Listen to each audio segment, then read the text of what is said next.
Bonjour, ici Tania Derrière et bienvenue à Pas sorti du bois.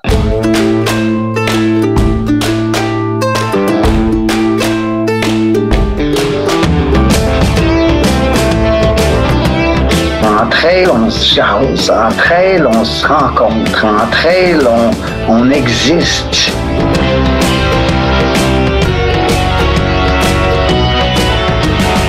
On contrôle pas toujours les situations, mais on peut toujours contrôler notre réaction à la situation.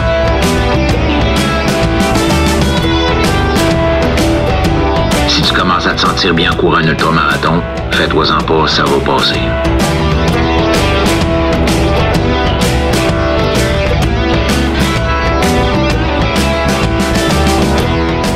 C'est la Minute NAC et aujourd'hui, je te parle de la nouvelle saveur de purée Ultra Énergie aux bananes et à la poire. Un excellent complément aux saveurs qui existent déjà avec toujours les mêmes apports nutritionnels, donc 25 g de glucides pour 200 calories, 400 mg d'électrolytes et 930 mg de BCAA. C'est fait avec des ingrédients naturels, ça a une texture style compote qui descend bien, puis surtout qui fait du bien à ton estomac pendant l'effort. Mais attention, si tu veux t'en acheter avant 2026, faut être membre du club NAC+, puis ça, c'est super facile, ça coûte rien, ça te donne des rabais et surtout, ça te donne accès à des produits avant tout le monde.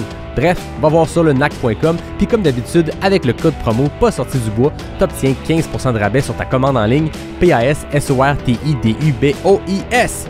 Bon épisode tout le monde!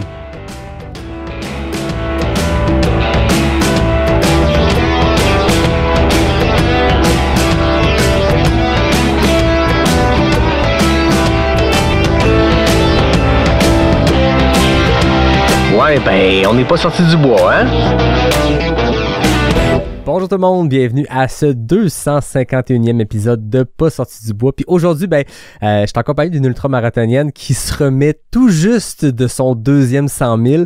Je pense que c'est la première fois que j'enregistre aussi près entre l'accomplissement de la personne avec laquelle je parle et le moment où ça s'est vraiment passé. Tania, bienvenue à Pas sorti du bois. Merci. Oui, c'est effectivement assez rapide. J'espère que mon cerveau sera pas encore foggy pour l'entrevue, mais je suis encore un peu en train de process tout ça. Fait que c'est super le fun de venir en jaser aussi rapidement avec toi. Exact, je te le disais des fois avec Pas sorti du bois, il y a un calendrier de diffusion, puis ça fait longtemps qu'on sait qu'on va enregistrer ensemble, qu'on veut enregistrer ensemble, puis là quand j'ai vu que tu faisais Forion, je me suis dit je vais y écrire juste après, si ça a été comme elle voulait, puis je vais l'inviter comme tout de suite, fait que j'avais une dispo dans le calendrier, il était prête pour toi, mais j'attendais, puis je me suis dit on va le faire le plus près possible parce que oui, des fois, on a une longue perspective, puis regarde, j'ai des réflexions sur mon accomplissement d'il y a 3 mois. Là, c'est le fun, c'est il y a 3 jours, fait que c'est tout frais. Puis je pense que ça amène de quoi de différent aussi. Puis tu disais, je sais pas si j'ai le cerveau foggy, c'est un podcast de trail, fait qu'au pire, ça fitera vraiment si t'as encore les souvenirs un peu foggy par rapport à ces 30 quelques heures que t'as passées dans les sentiers à Forillon. Donc, on aura l'occasion de parler de tout ça. Mais la première question, c'est toujours la même à Pas sortir du bois, c'est la plus importante. Tania, qu'est-ce que tu bois? Je bois une bière sans gluten qui s'appelle la Helix. Donc, c'est une bière qui vient, j'ai oublié le nom de la place, mais c'est québécois. OK. C'est super. Ouais. J'avais jamais bière entendu. Sans gluten, évidemment. Oui.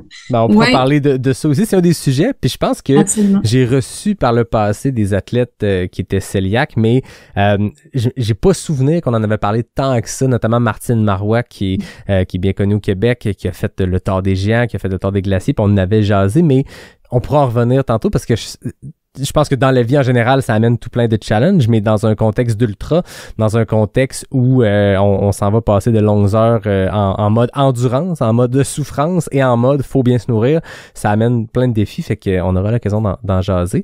Moi, de mon côté, j'étais avec mon partenaire bière, que ça fait très longtemps que j'ai présenté au podcast, parce que me semble, entrevue avec bière, c'était la signature de Pas sorti du bois, mais ça doit faire 1 mois, 2 mois que j'ai pas enregistré qu'une bière. Donc, de mes amis du Noctem, j'ai une Echo, une New England IPA. Tania, merci d'être là. Cheers à toi. Merci. Cheers à toi. C'est-tu dans un verre du QMT, c'est ça? Oui, effectivement, je concepte un petit peu. J'ai pris mon verre que j'ai gagné grâce à mon QMT 100 miles de l'année passée. Ouais, je trouvais que c'est le concept un peu. Ben, tout à fait. Écoute, moi, sont tout en haut ici, derrière, ceux qui regardent les épisodes. On est fiers quand même, puis c'est cool. Tu sais, je veux dire, des médailles, chacun a son propre rapport aux médailles, aux goodies qu'on peut nous donner de finisher. Les boucles sur les 100 000, je pense que tout le monde est content de l'avoir. Les médailles, bon, il y en a qui en veulent pas, puis c'est vraiment parfait. Mais les verres, c'est vraiment pratique parce que c'est utile. Puis chaque fois que tu le sors, t'as comme un petit reminder de « Ah, c'est vrai, cette journée-là où j'ai souffert dans le bois, mais j'ai mérité ma bière de faim. » Oui, absolument. Puis des fois, ça fait des sujets de conversation quand tu as des invités à la maison. Puis tu leur sers une petite bière là-dedans. Fait que non, c'est vraiment un beau concept, oui, pour remplacer les médailles. Ben oui, c'est clair. Tania, j'ai le goût avant qu'on parle de Forion, avant qu'on parle de ton premier 100 000 au QMT, j'ai le goût qu'on vienne à la base, qu'on apprenne à te connaître. Parle-nous de toi, de ce que tu fais dans la vie, de ton parcours de vie, ton parcours sportif. Une grande question large, mais tu prends l'avenue que tu veux pour nous amener jusqu'au trail tranquillement. Parfait, excellent. Je suis une fille de Gatineau. J'ai habité à Gatineau la majorité de ma vie. Donc, j'étais comme pas mal la fille normale, fonctionnaire, qui travaille son 8 à 4, puis c'est un collègue un jour qui m'a comme lancé l'invitation d'aller faire un Spartan Race que j'ai accepté à 3 jours ouais, c'était un peu fou comme idée. Wow. Heureusement, c'était le 5 km, mais ça m'a comme un peu introduit à l'univers de la montagne puis des sentiers. Est-ce que tu étais déjà active? Parce que de dire on fait un Spartan dans 3 jours, que ce soit un 5 kg ou un 20 kg, ça reste 5 km puis 20 épreuves du feu toute la patente? Oui, j'étais pas coureuse, mais j'étais définitivement active parce que ça faisait plusieurs années que je m'entraînais dans un gym. Donc, ça, c'est quelque chose qui fait partie de ma vie depuis plus que 10 ans, là, de faire de la musculation sérieusement 3 fois par semaine en moyenne. Là, fait que ça l'a aidé énormément. Puis surtout que dans ce temps-là, Spartan, c'est beaucoup monter, descendre. Fait que c'est pas beaucoup de courses. C'était bien correct pour l'événement, là, ouais. Fait que je m'en suis quand même bien sortie. J'ai comme eu la piqûre, puis j'en ai refait. Puis j'ai rencontré mon chum qui, lui, est tombé dans le panneau marketing de la trifecta. Il a dit, c'est quoi cette petite médaille-là d'extra là en arrière? J'ai dit, c'est parce qu'il y a 3 distances. Là, on n'a pas le choix, il faut qu'on les fasse toutes. J'ai dit, OK, je suis pas sûre que je suis prête à faire comme un 10 puis un 21 km. Ouais, ça me semblait énorme à ce moment-là. Là. C'était même pas comme en anglais on dit dans my wildest dream là, c'était ça, c'était vraiment ça. Je pensais pas que j'étais capable de faire ça. Puis c'est lui qui m'a montré que mon corps y était capable. Puis après ça, pendant que j'étais sur ma première beast, Anne Champagne m'a doublé 2 fois à haute vitesse. C'est la fois qu'elle avait gagné le double beast. Oui, absolument. C'était une performance mémorable. C'était incroyable d'être là, d'être en live. Puis j'ai fait faut que je fasse ça. Faut que je fasse une deuxième boucle. Faut que j'essaye le ultra. Fait que j'ai tenté ma chance l'année d'après ou 2 ans après. Puis, pour ceux qui connaissent moins les Spartans, il y a 3 distances plus classiques. La dernière, celle que tu parles, le Beast, c'est une 20aine de kilomètres, mais le dénivelé, j'ai souvenir, j'avais pas de montre à l'époque, je l'ai fait aussi, puis le Beast à Stoneham, t'avais pas loin de 2000 de dénivelé sur 20 km, c'est un ratio de pas rapport. Puis après ça, ils se sont mis à faire des Ultra Beast, Super Beast, puis c'est ça que Anne avait remporté au Scratch en 2018, puis ça avait fait tourner beaucoup de têtes parce que c'est vraiment hot. Quelqu'un qui fait ça, quelqu'un qui le gagne, puis qu'une fille double tous les hommes, il y avait un petit côté très, très cool de tout ça. Fait que Anne Champagne a été l'inspiration vers le double beast. Oui, absolument. Puis elle le sait, là, j'y ai déjà dit là, que c'est un peu grâce à elle que je suis rentrée dans ce monde-là parce que c'est un peu enivrant comme performance là, d'entendre parler de ça, comme tu dis, la femme qui a battu tous les hommes. C'était vraiment hot. C'était hot de voir que il y avait comme un sport où il y avait cette possibilité-là d'être meilleur que certains hommes. Ben oui. Fait que oui, ça m'a inspiré à m'inscrire à mon Ultra Beast. Puis le premier que j'ai fait, il a comme été comme annulé à mi-chemin, là, à mi-parcours parce qu'il y a eu des orages avec des éclairs, c'est assez intense. Fait que j'ai dû me réinscrire l'année d'après pour prendre ma revanche. Puis là, la COVID est arrivée, puis mon événement a été annulé. Puis je m'étais entraînée vraiment fort. Puis ça faisait un petit bout que j'espérais compléter cette distance-là. Fait que sur mon téléphone, je pense que j'étais partie à Charlevoix m'entraîner pendant 3 jours quand j'ai su ça, au mois d'août. Puis là, j'ai dit, bon, c'est quoi mes options, là? Qu'est-ce qui reste? Qu'est-ce qui reste comme course au Québec malgré la COVID? Puis l'UTHC était une des rares courses qui est restée sur le calendrier malgré tout ce qui est arrivé. Puis le 65 était ce qui ressemblait le plus à ma distance que je m'étais entraînée pour, mais il y avait plus de place. Il en restait 3 sur le 80. Puis je m'étais dit, un 50 Spartan, c'est quand même, pour moi, c'était 16 heures que ça impliquait, puisqu'on parle d'obstacles, comme tu dis, un dénivelé complètement déconnecté, là. C'est du monde descend sans arrêt, là. Les trailers auraient peur de ces trails-là. Fait que ça me semblait quand même similaire en temps d'événement, en temps de course. En durée d'effort. Ouais. Fait que je me suis dit, écoute, je l'essaye. Puis on essaie le 80, puis... J'étais dans une année où ça avait été un peu difficile parce que justement mon père est décédé juste avant la pandémie. OK. Puis c'était décembre 2019. Fait que shit, OK, juste au moment où on était encabanés pendant des années.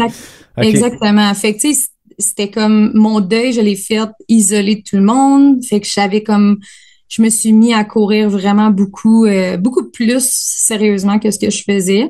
Fait que pour moi, c'était impossible de juste laisser tomber le 50 km qui était annulé. Il fallait que je mette tout ça à profit à quelque part. Puis j'avais comme un gros why très fort pour accomplir cette course-là. Fait que je suis rentrée dans le 80 km avec aucune attente, mais le couteau d'un dent pareil. Puis j'ai trippé. Ouais, je suis tombée ton introduction au trail a été de faire un 80 Arikana. En pandémie, on se rappelle, il fallait comme mettre des masques quand on passait au ravito. Oui, il y avait exactement. 3 distances seulement. Je pense qu'il avait seulement gardé le 65, 80, 125. Il avait réussi à faire une édition en pandémie parce qu'il y a eu une fenêtre de 2 semaines où les règles le permettaient, mais c'était particulier. Mais une fois que le départ est donné, puis t'enlèves ton masque, à part les ravitaux, on s'entend qu'on était dans un mood. On était dans la vie normale, puis ça, c'était complètement fou à une époque où ça faisait 6 mois qu'on était encabané. Tu dis ce 80-là était comme le why était très fort. T'avais besoin d'avoir un dossard ou d'avoir une carotte après tout cet entraînement-là toute l'année. Tu dis que t'avais passé des jours dans Charlevoix et tout. T'avais besoin d'aller le sortir de toi, tout l'entraînement que t'avais donné? Ouais, puis je pense que j'avais besoin d'une victoire aussi.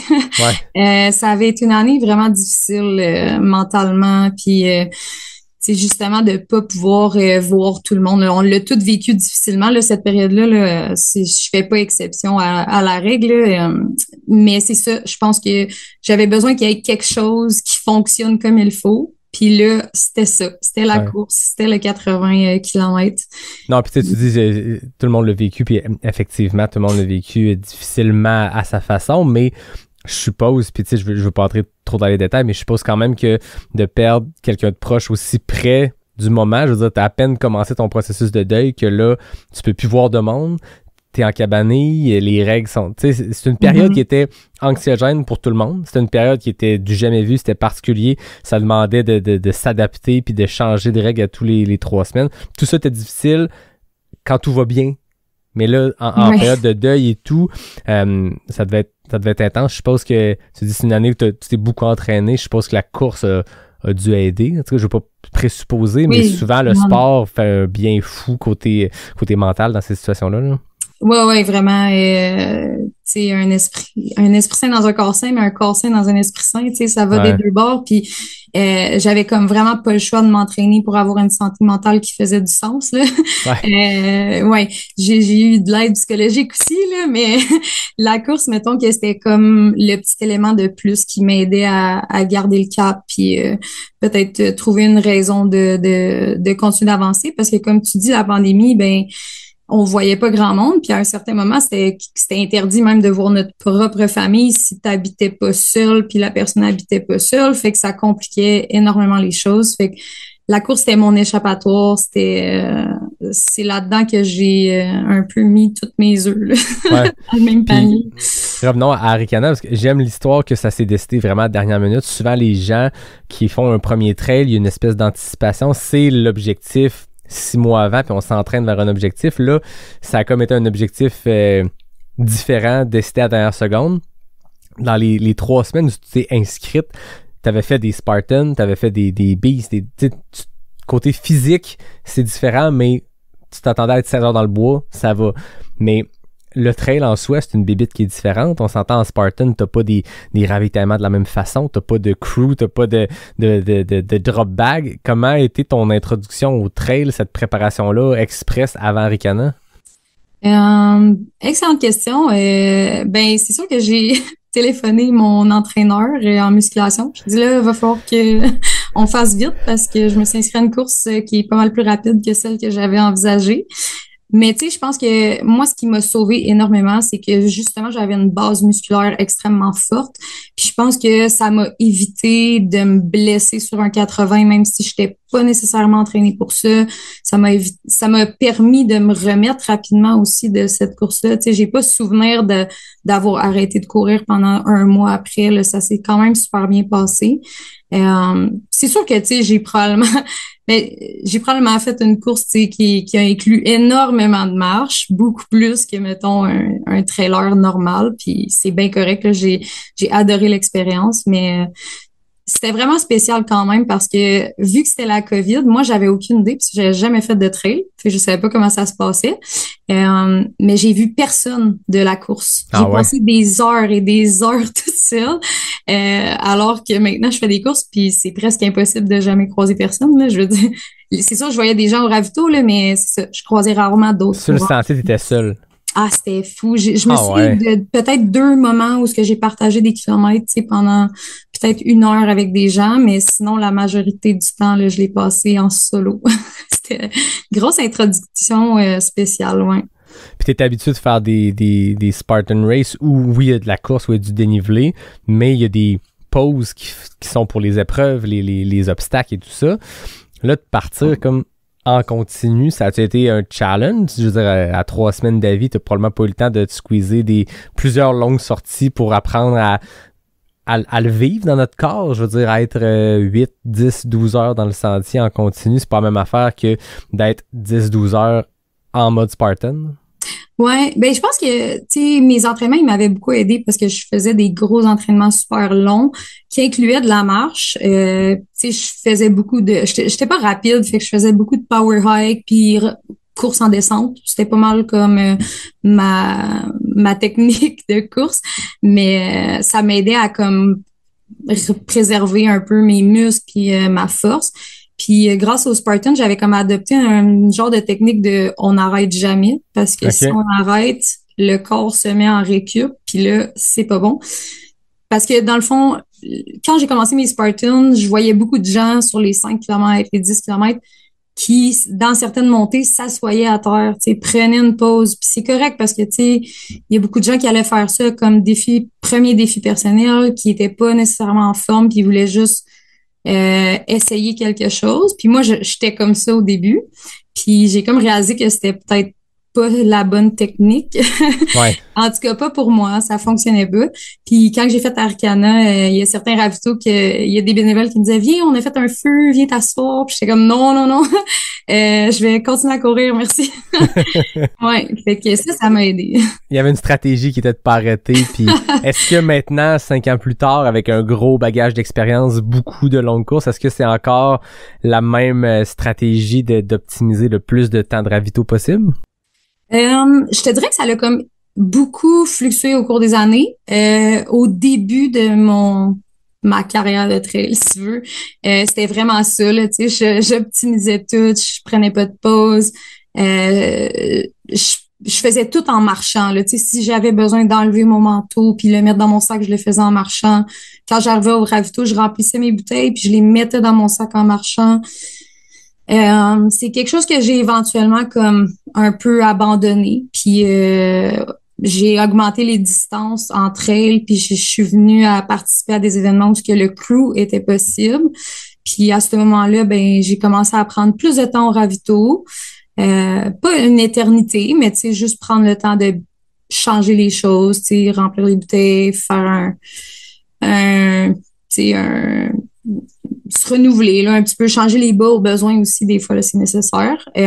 Puis tu vois, Forion, je savais que qu'on va sûrement revenir sur un peu plus en détail sur le QMT. Le QMT, je l'ai fini très serré dans les cut-offs. Puis je savais que Forion, c'était quand même serré. Tu sais, le cut-off, il était à 36 heures. Puis je suis pas une coureuse extrêmement rapide. Fait que je me disais, va falloir que je revienne aux sources pour cette course-là. Va falloir que...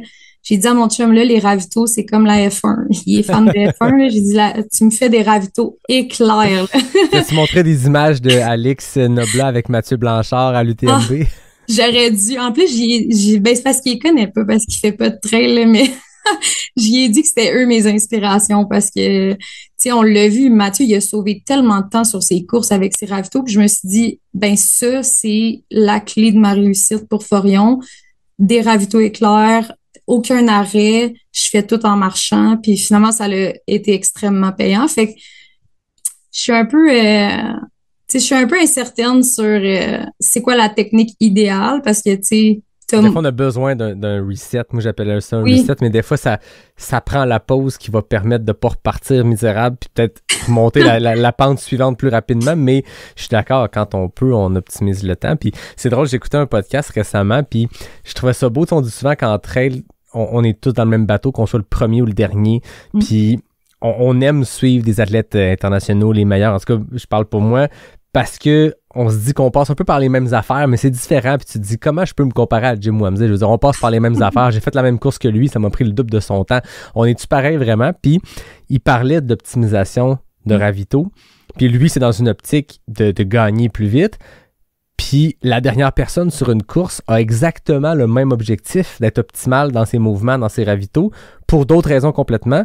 Mais au final, les deux vivent la même réalité. Puis je trouvais ça beau. Je trouvais que c'était le perfect circle parfait pour illustrer le trail que oui, c'est pour des raisons différentes. Oui, c'est à des vitesses différentes, mais ce qu'on peut apprendre d'un Jim Wamsley puis d'un Mathieu Blanchard avec Alex qui font ça super vite, on peut l'appliquer à nous aussi. Puis lui, Jim, il a terminé sa Western en disant j'ai été 29 minutes arrêté.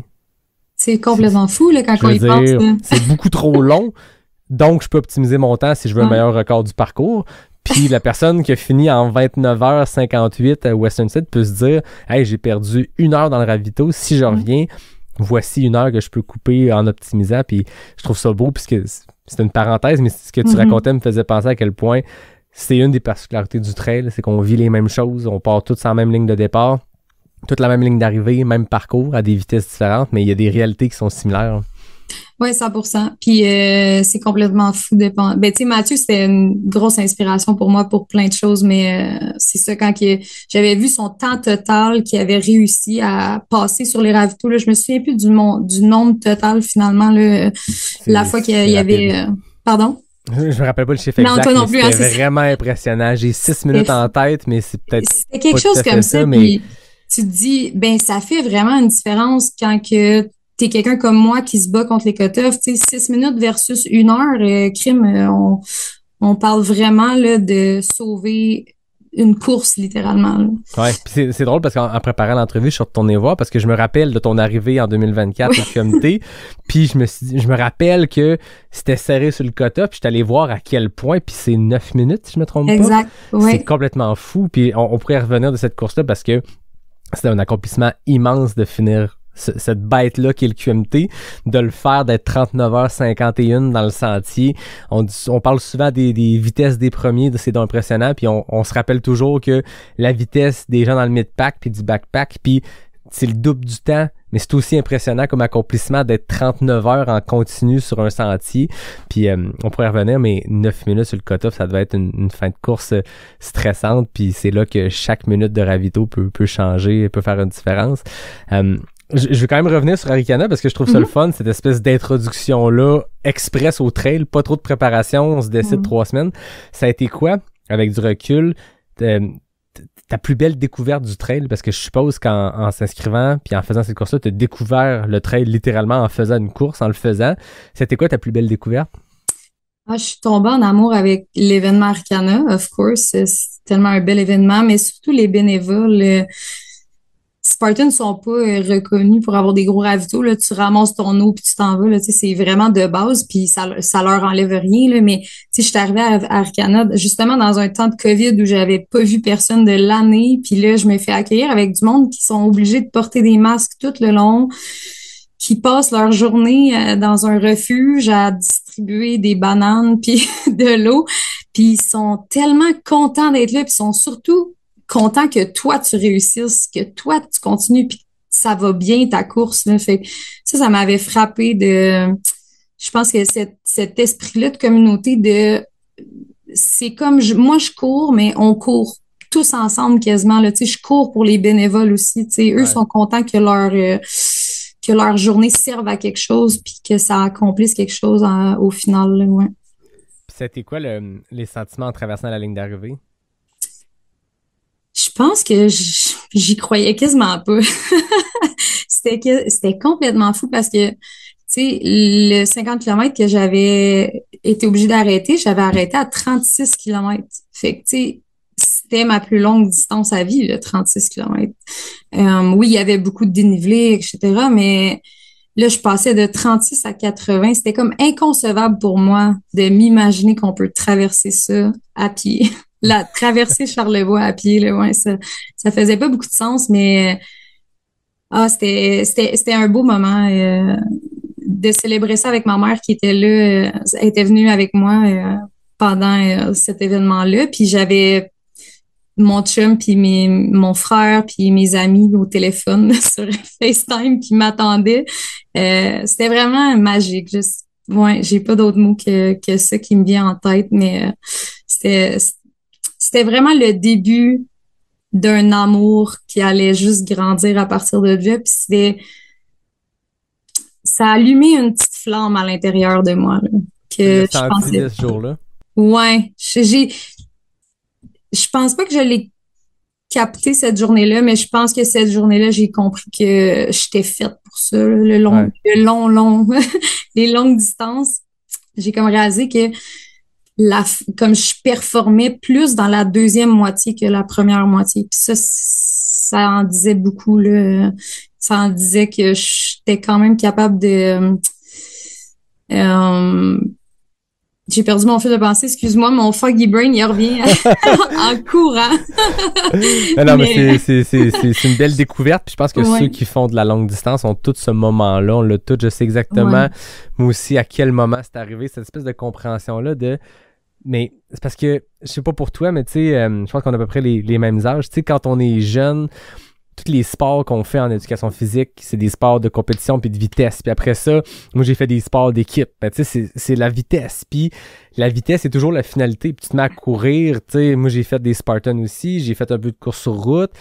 Tout est basé sur ton chrono puis sur la vitesse. Puis quand tu découvres le trail, quand tu découvres cette endurance-là beaucoup plus longue, c'est complètement différent parce que l'accomplissement puis ce qu'on célèbre tout le monde collectivement, c'est pas la vitesse avec laquelle tu as traversé ces 80 km-là, c'est peut-être rendu au bout, c'est d'avoir passé à travers ces étapes-là, puis le premier est un peu plus vite, puis la dernière personne est un peu moins vite, mais au final, tout le monde a passé à travers une distance qui a aucun maudit bon sens, tu sais. Puis on dirait que quand tu découvres qu'il y a un sport qui existe où la vitesse est... je veux dire, c'est le 8e objectif de tout le monde. Le premier, c'est de s'amuser. Le deuxième, c'est d'être en nature, de connecter avec du monde. Quand tu découvres tout ça, il y a ce petit coup de foudre-là qui fait que beaucoup de monde découvre le trail, puis peu quittent, on dirait. Oui, absolument. Puis tu me fais penser que c'est tellement le plus beau sport au monde, tu sais. J'ai fini le QMT, puis j'ai eu la chance d'être accueillie par les deux gagnants. Dont Anne et Jeff Cochon. Puis Jeff, il est venu s'asseoir avec moi après puis prendre une bière. Super cool, tu sais. Puis t'es comme, hey, c'est vraiment hot, qu'est-ce que t'as fait? Puis moi, j'étais comme, ben non, mais toi, t'as fait ça en 19 heures. Tu sais, moi, j'en ai fait en quasiment 40. Toi, c'est hot, qu'est-ce que t'as fait? Puis tu sais, on était juste fascinés par l'autre. Puis en admiration totale, tu sais, de la performance de l'autre. C'était vraiment un moment spécial, mais super cool là, comme échange. post-course, mais je passais jamais m'asseoir, tu sais, je pense pas que ça existe dans d'autres sports, cette façon de penser-là, tu sais, le gagnant qui s'assoit avec le dernier puis qui fait comme, hey, c'est malade, qu'est-ce que tu viens de faire, tu sais, tu réalises-tu, puis ouais, ça m'est dans la culture profonde de ce sport-là, c'est ça. Puis il y a plein de courses, ça se fait comme ça. Tu sais, j'avais lu dans un livre que Scott Jurek a gagné 7 Western States consécutifs. Chaque année, il plantait sa tente dans le stade où ça arrivait parce qu'il finissait ça en 15 heures. Plantait sa tente là après le podium, toute la patente, la cérémonie, il se couche, puis il se levait pour accueillir chaque personne. Fait que chaque fois qu'il entendait le stade se lever, le gars qui l'a gagné la veille, il ressort de sa petite tente puis s'en va célébrer. Puis tu sais, c'est un sport où en Gaspésie, Jeff Tapp remet des lanternes rouges pour souligner la dernière personne qui est rentrée. C'est un sport où à la Western puis la Hard Rock, on fait le Golden Hour. Puis moi, c'est un des plus beaux souvenirs de trail que j'ai, c'est le matin à la Hard Rock quand on est là à voir les gens qui ça leur a pris 45h38 à traverser ces montagnes-là. Puis il y avait plus de monde à l'arrivée de ces gens-là qu'à l'arrivée de Ludovic Pommeret qui avait fait ça en 20h, 22h. C'est fou, là. C'est complètement fou. Mais on célèbre tout le monde, puis... Ouais. Puis dans les deux cas, c'était à des heures pas possibles parce que la Golden Hour de l'Hard Rock est à 4h du matin. Mais le monde sont là, puis ils célèbrent, puis ils soulignent, puis c'est des histoires comme ça qui font qu'on a le plus beau sport au monde, là. Vraiment. Puis, tu sais, comme tu l'as dit, tu sais, on est chanceux qu'il y a des organisations comme Gaspésia, tu sais, célèbrent autant les derniers. Puis, tu sais, QMT m'ont accueilli, là, genre... en vedette, là. Ils célèbrent la dernière personne aussi, tu sais. Puis justement, là, comme à la Western, que ça soit célébré comme ça, c'est vraiment beau à voir. Puis moi aussi, j'aimerais ça un jour assister à la Golden Hour. Je pense que ça doit être assez hot. Puis tu l'as dit, on parle de la première personne, de la dernière personne. C'est pas un gagnant puis un perdant, dans le sens où tu sais, c'est à la Hard Rock, même ils utilisent même pas le terme gagnant. C'est un first finisher puis un last finisher, mais tout le monde est finisher, puis c'est ça le vrai terme, c'est un sport de finisher, tu sais, c'est la position, on s'en fout complètement au final pour la grande majorité des gens, mais c'est de se rendre au bout de cette distance-là, puis chacun le fait à un rythme ou à un objectif qui est propre à ses capacités, au temps qu'on a pour s'entraîner, aux capacités physiques qu'on a, puis à ce qui arrive quand on part la course, puis que toutes les anecdotes se passent, puis notre corps décide de coopérer ou pas. Tout ça fait que c'est bien le fun. Je voyais que après le 80 à Ricana en 2020, t'es retourné en 2021 sur la même distance. T'avais un petit goût de revenez-y? Ouais, vraiment. J'avais trop aimé ça. Fallait que je le réessaye. Puis là, en plus, vu que c'était pas la COVID, il y avait, parce que dans ce temps-là, ils permettaient les pacers sur le 80. C'est vrai? Derniers kilos, ouais. Parce qu'à l'époque, je me trompe-tu, tu passais par l'arrivée, puis il te restait 15 km de boucle, c'est ça? Non, on faisait une boucle au départ. On faisait une boucle que le 65 ne faisait pas. OK. Puis, je pense qu'il y a eu une époque, si je me trompe pas, où Arcana, le 80 traversait la ligne d'arrivée à côté, puis faisait la boucle du 20. En tout cas, je pensais que c'était ça que tu parlais. C'était pas cette année-là. Ton pacer est à quel endroit? Mon pacer était exactement à la même place que les pacers en ce moment sur le 125, la deuxième portion, fait que le split NAC, je crois. Ouais. Fait que c'est un genre de 15 km qui parcourt. Puis j'avais le goût, je trouvais ça vraiment cool, tu sais, j'avais jamais entendu parler de ça, tu sais, avant que ça existait des courses où on pouvait amener quelqu'un gratuitement qui courait avec nous. je trouvais le concept vraiment hot. Fait que je me suis dit, c'est cool, tu sais, vu que c'est différent de l'année COVID, j'ai le goût de le réessayer. Puis justement, j'ai découvert plein de choses. J'ai découvert qu'on peut courir à plusieurs dans un sentier, puis que ça existe. Puis l'expérience avec Pacer était vraiment spéciale aussi. Hein. Puis de le vivre, je pense, de 2021, c'était pas mal plus communautaire comme événement parce que justement, il y avait beaucoup moins de règles sanitaires, il y avait quasiment plus rien fait rendu là, fait que c'est sûr que comparé à l'édition avec masque, c'était un vrai événement trail à la hauteur de ce qu'Aricana peut offrir, là. Exact, tu sais, avec l'ambiance à l'arrivée qui était beaucoup plus intense, puis avec beaucoup plus de monde, fait que ouais, ça faisait quelque chose de différent à expérimenter, là. C'était vraiment hot. Puis moi, j'aime beaucoup Arcana parce que justement, je faisais des levées de fond à chaque fois que j'y allais pour la sclérose en plaques, fait que ça me donnait comme une genre de motivation de plus par rapport à l'événement. C'est quelque chose que, tu sais, cette année, j'ai comme pas fait parce que j'ai dû refuser d'aller à Ricana en tant que coureuse pour aller à Forion, parce qu'ils sont comme trop proches dans le temps. Mais je trouve que quand tu jumelles une levée de fonds pour une bonne cause avec une course, ben ça te donne une raison de courir quand tu es rendu à l'événement. Puis on dirait que tu cours plus juste pour toi, tu cours pour toutes les gens pour qui tu as ramassé de l'argent. Fait que j'aimais cet aspect-là de Arcana. Ouais. Un why encore plus fort. Ah, c'est fou, ouais, vraiment. Vraiment. Puis je me souviens être dans la trail puis avoir des moments difficiles puis me dire, tu sais, t'as ramassé l'argent pour la sclérose en plaques, puis tu sais, c'est cliché, mais ces gens-là, ils peuvent pas vraiment courir, tu sais, ils ont des difficultés physiques, fait que, tu sais, vas-y, donne-toi Ouais. à fond, là, puis c'est pas des douleurs aux pieds qui vont, qui vont t'arrêter, là. T'es retourné ensuite sur le 125 à quelques reprises. Parle-nous de ton expérience avec l'épreuve reine qui, je sais pas comment tu l'as vécu, mais pour avoir fait d'autres distances à Arikana, le 125 est quand même à un autre niveau. Tu sais, sa première moitié est pas explorée par les autres parcours, puis c'est probablement la plus belle portion et la plus difficile. Parle-moi de tes expériences sur le 125. Ouais, j'étais allée 3 fois sur le 125 quand même, puis je vais te dire que je l'ai complété juste une fois. C'est une épreuve vraiment difficile. Comme tu dis, la première partie est vraiment intense. Puis étant donné que je suis pas, tu sais, la plus rapide, je suis quand même serrée dans le premier cut-off qui est très sévère, puis c'est bien correct, là. Je comprends pourquoi, mais c'est ça, ça fait en sorte que des coureurs comme moi, ben faut qu'on monte un peu plus vite les Moreos, puis c'est pas tant facile à faire.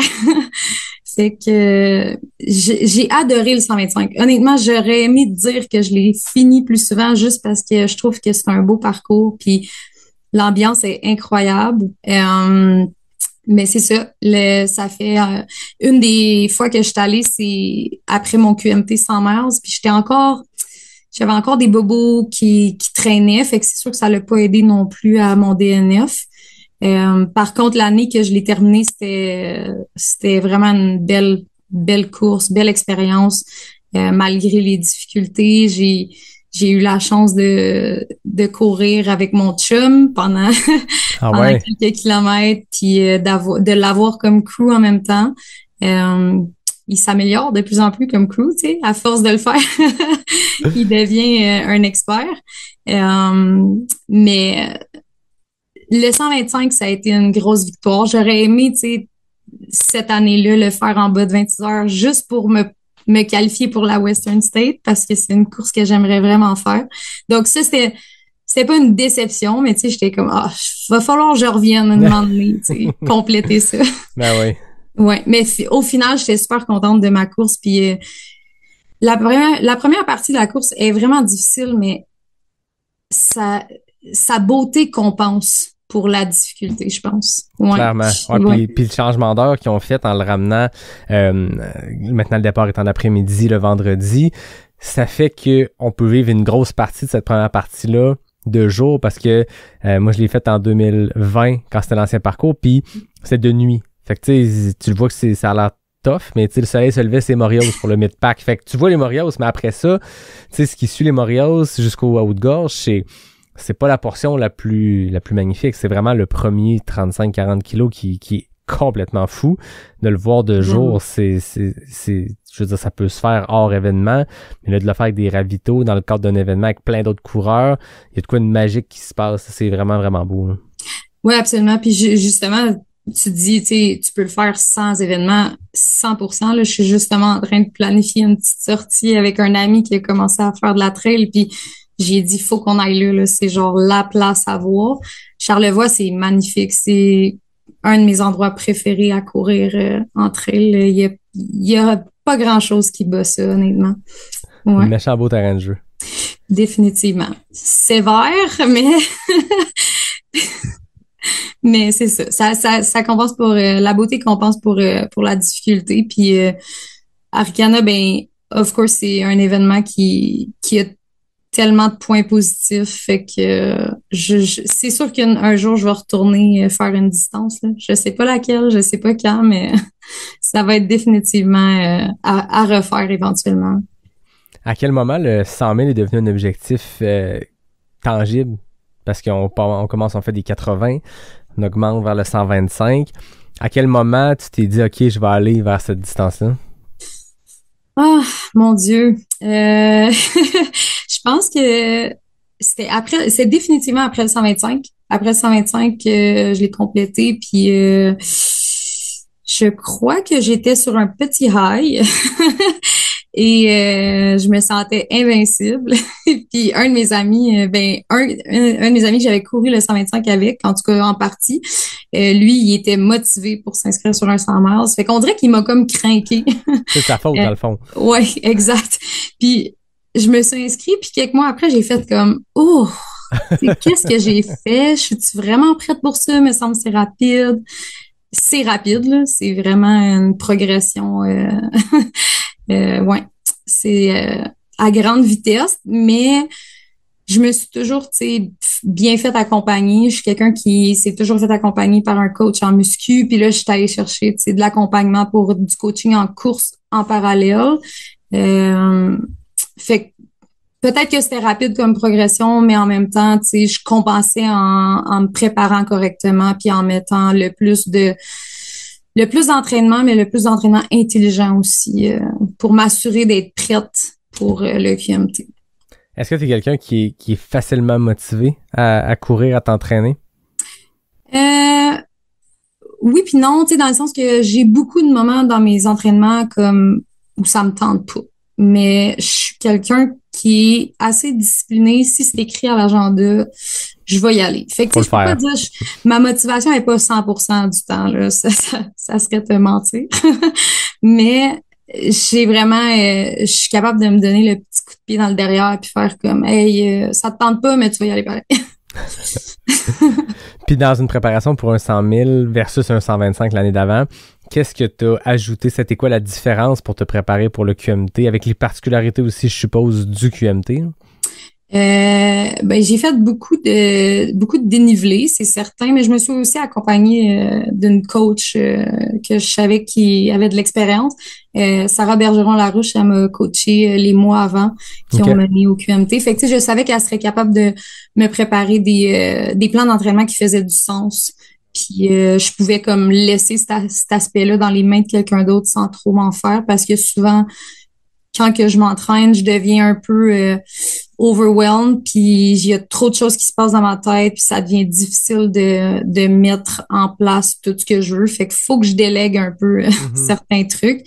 Parce que moi, le côté aller m'entraîner, c'est facile, là. Ça, je vais le faire, là. Si tu me dis on s'entraîne 7 jours cette semaine, puis on fait 4 heures par jour, là, ben si c'est écrit à l'agenda, je vais te dire parfait, on le fait, tu sais.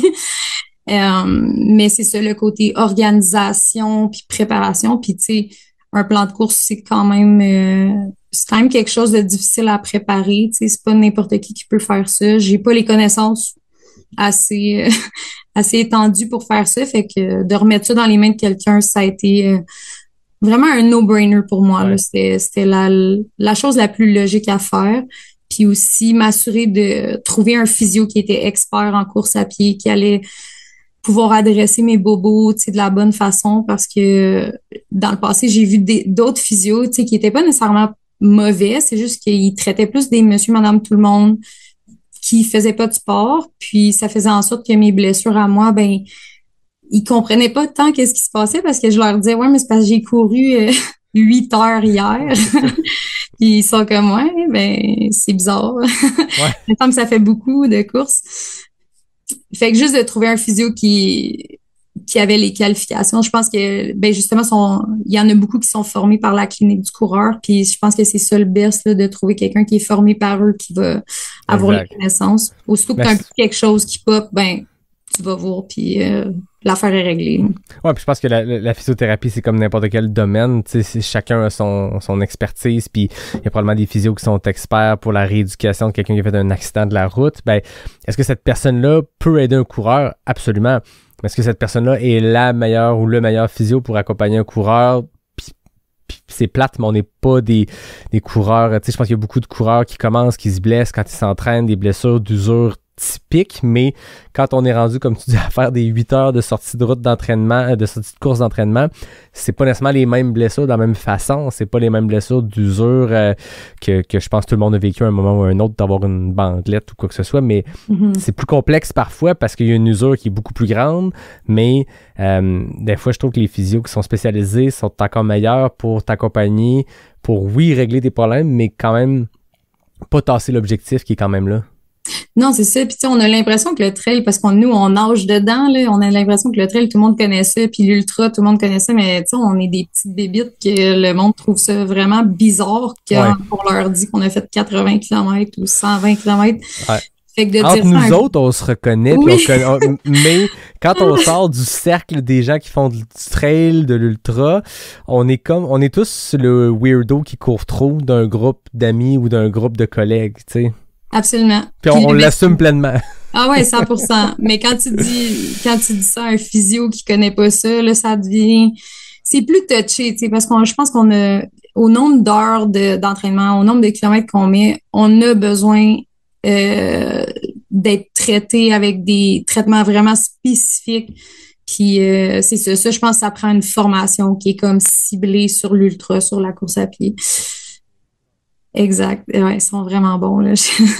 Ils ont vraiment géré mon début de carrière de trailer. Ben, comme tu dis, c'est une expertise spécialisée, puis eux sont penchés là-dessus. Fait que, on est chanceux à Québec. Au Québec, on les a proches, puis ils ont formé des centaines, voire peut-être plus de physio. Fait que ça fait qu'il y en a beaucoup qui sont prêts à accompagner des coureurs, mais c'est rassurant quand tu sais que c'est quelqu'un qui a suivi les cours de la clinique du coureur, qui est peut-être même chez PCN. Il y a des très bons physios ailleurs. Moi-même, mon physio principal n'est pas chez PCN, mais a suivi des cliniques avec Blaise et son équipe, puis c'est rassurant, tu sais. Oui, absolument. 100 000, c'est pas juste de la course, c'est tout ce qui est en dehors, c'est de la logistique, c'est le crew, c'est les pacers, c'est des points d'accès. C'était quoi la stratégie à l'approche de ton premier 100 miles avec ton équipe, avec tes pacers? J'avais comme stratégie, ma stratégie est souvent basée beaucoup sur la nourriture là, par défaut parce que ça prend énormément de place dans ma préparation malheureusement. Tu sais, je sais pas c'est quoi la vie de coureur d'ultra normal là, qui peut manger au ravito, là, ça doit être extraordinaire. Mais ma réalité c'est que même s'il y a des trucs sans gluten au ravito, je peux pas les prendre parce que je peux pas prendre le risque que quelqu'un a mangé une barre avec du gluten puis il a touché une banane puis là j'en mange puis là ma course va être complètement gâchée.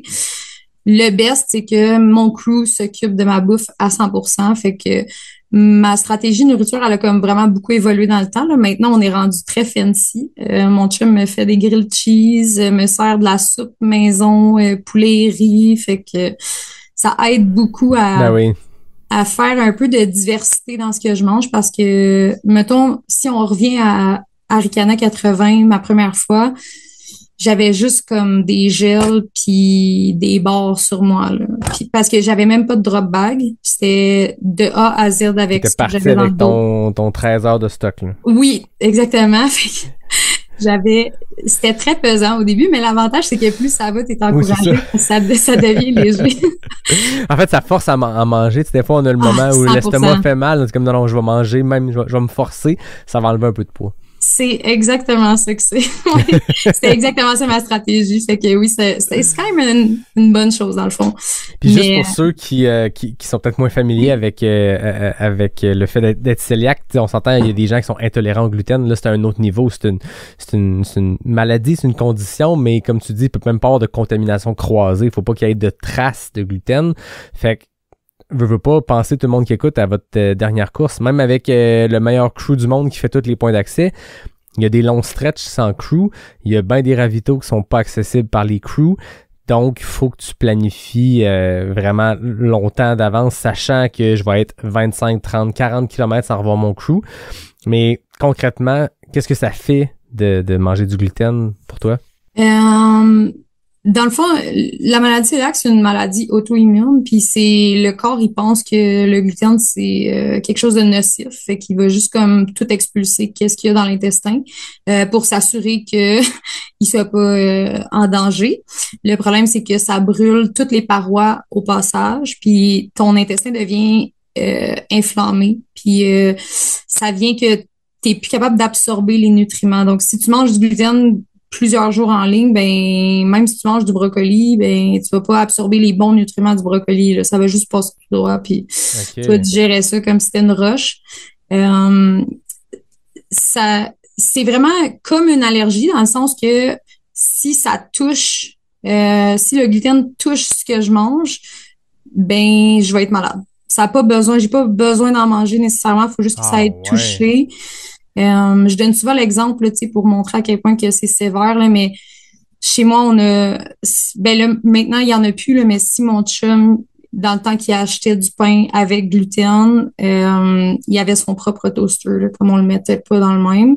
Maintenant, on a juste banni le gluten de la maison parce qu'on se rendait compte que même s'il faisait super attention, des fois, je me réveillais la nuit puis j'étais malade puis on savait pas pourquoi.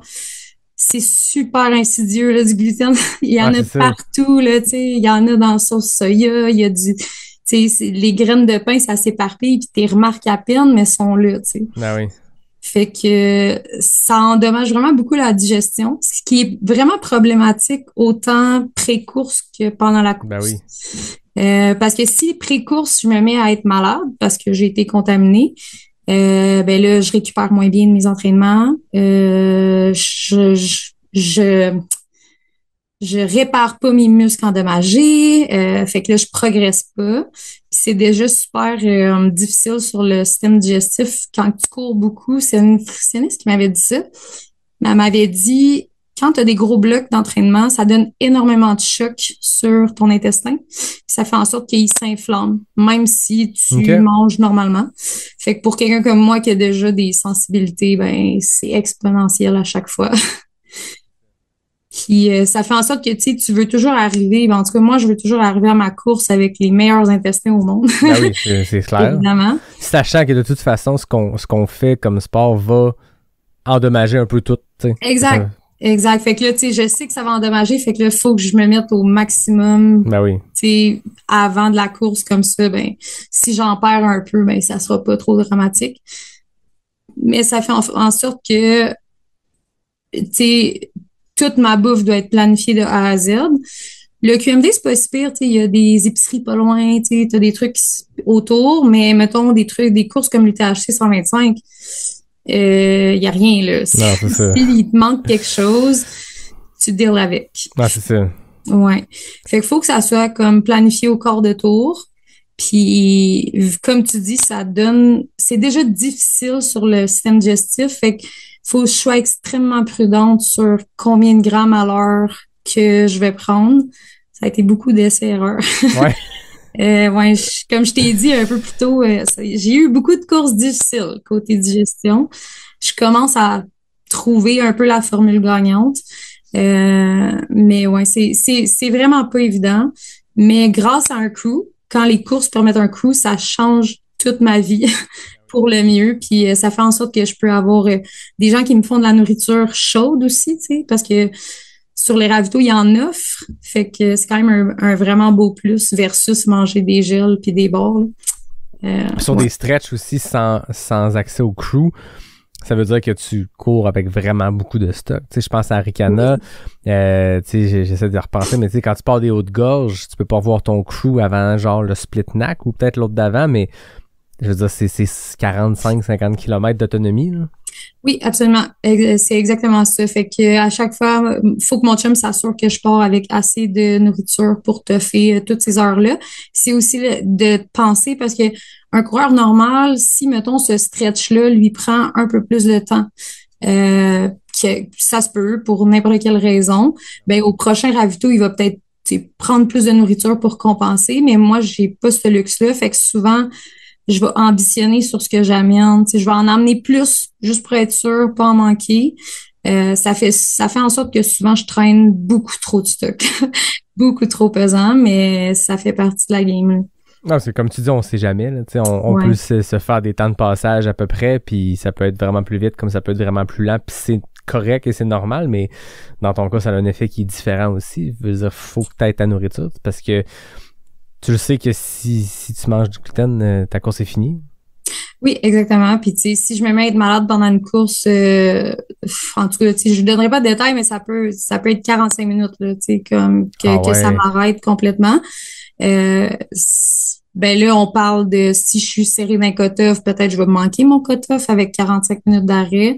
Fait que ça joue pour ça, mais aussi le truc avec la maladie cœliaque, c'est que quand tu tombes malade, ça joue avec ta concentration, ton mental, Ah ouais. en plus de jouer sur ton physique. Fait que ça peut avoir un impact sur comment tu analyses ta trail quand tu cours. Tu deviens vraiment... t'es plus capable de te concentrer sur ce que tu fais. Fait que ça peut devenir assez problématique pour ça aussi. Surtout dans un sport où on vit tout ça juste par la carence de sommeil en plus. Oui, exactement. Fait que ce premier 100 000-là, avec tout ce qu'on vient d'expliquer, autant la difficulté du parcours que ces contraintes-là dues à la maladie cœliaque, comment ça s'est passé? La première partie s'est super bien passée. Je me souviens que je suis arrivée au ravito Saint-Tite-des-Caps là, à mi-chemin, puis ça allait sensiblement bien. Là. J'avais une petite douleur au pied, fait que j'ai changé de soulier parce que c'était comme ça me créait une pression. Mais c'était tout ce que j'avais. Fait que je me disais, bon, c'est pas si pire que ça. La section qui a suivi, ça a super bien été. Je me suis rendue au 100e kilomètre, là où tu ramasses ton pacer pour en tout cas, moi, c'était mon premier pacer, là. J'en avais 3 qui se sont séparés, les 3 sections. J'ai ramassé mon premier pacer. On a monté, descendu Sainte-Anne. Puis, la nuit est tombée, puis c'est là que j'ai réalisé que la deuxième nuit sans sommeil, c'était vraiment difficile. Ah ouais. J'ai commencé à être vraiment fatiguée, comme peut-être 5 kilomètres avant, environ 5 kilomètres avant l'auberge du Fondeur où je ramassais mon deuxième pacer.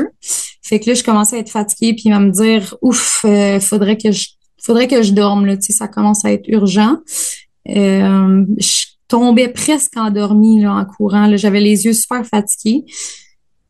Quand je suis arrivée à l'auberge Fondeur, j'ai fait une sieste. Je m'étais dit 5 minutes. Finalement, je pense que j'ai dormi au moins 40 minutes. Là. J'étais brûlée. Ouais, je me souviens plus exactement. C'est assez vague, là, mais finalement, je voulais abandonner.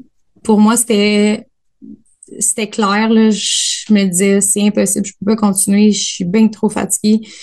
Je tenais pas debout, là. Fait que je savais que mon chum, il allait pas me laisser abandonner. Fait que j'ai regardé ma mère. Que je me suis dit, elle est plus sensible. Elle pourrait plancher. Ouais, j'ai choisi ma cible. Très fort. Ouais, mais finalement, elle m'a pas vraiment laissé abandonner.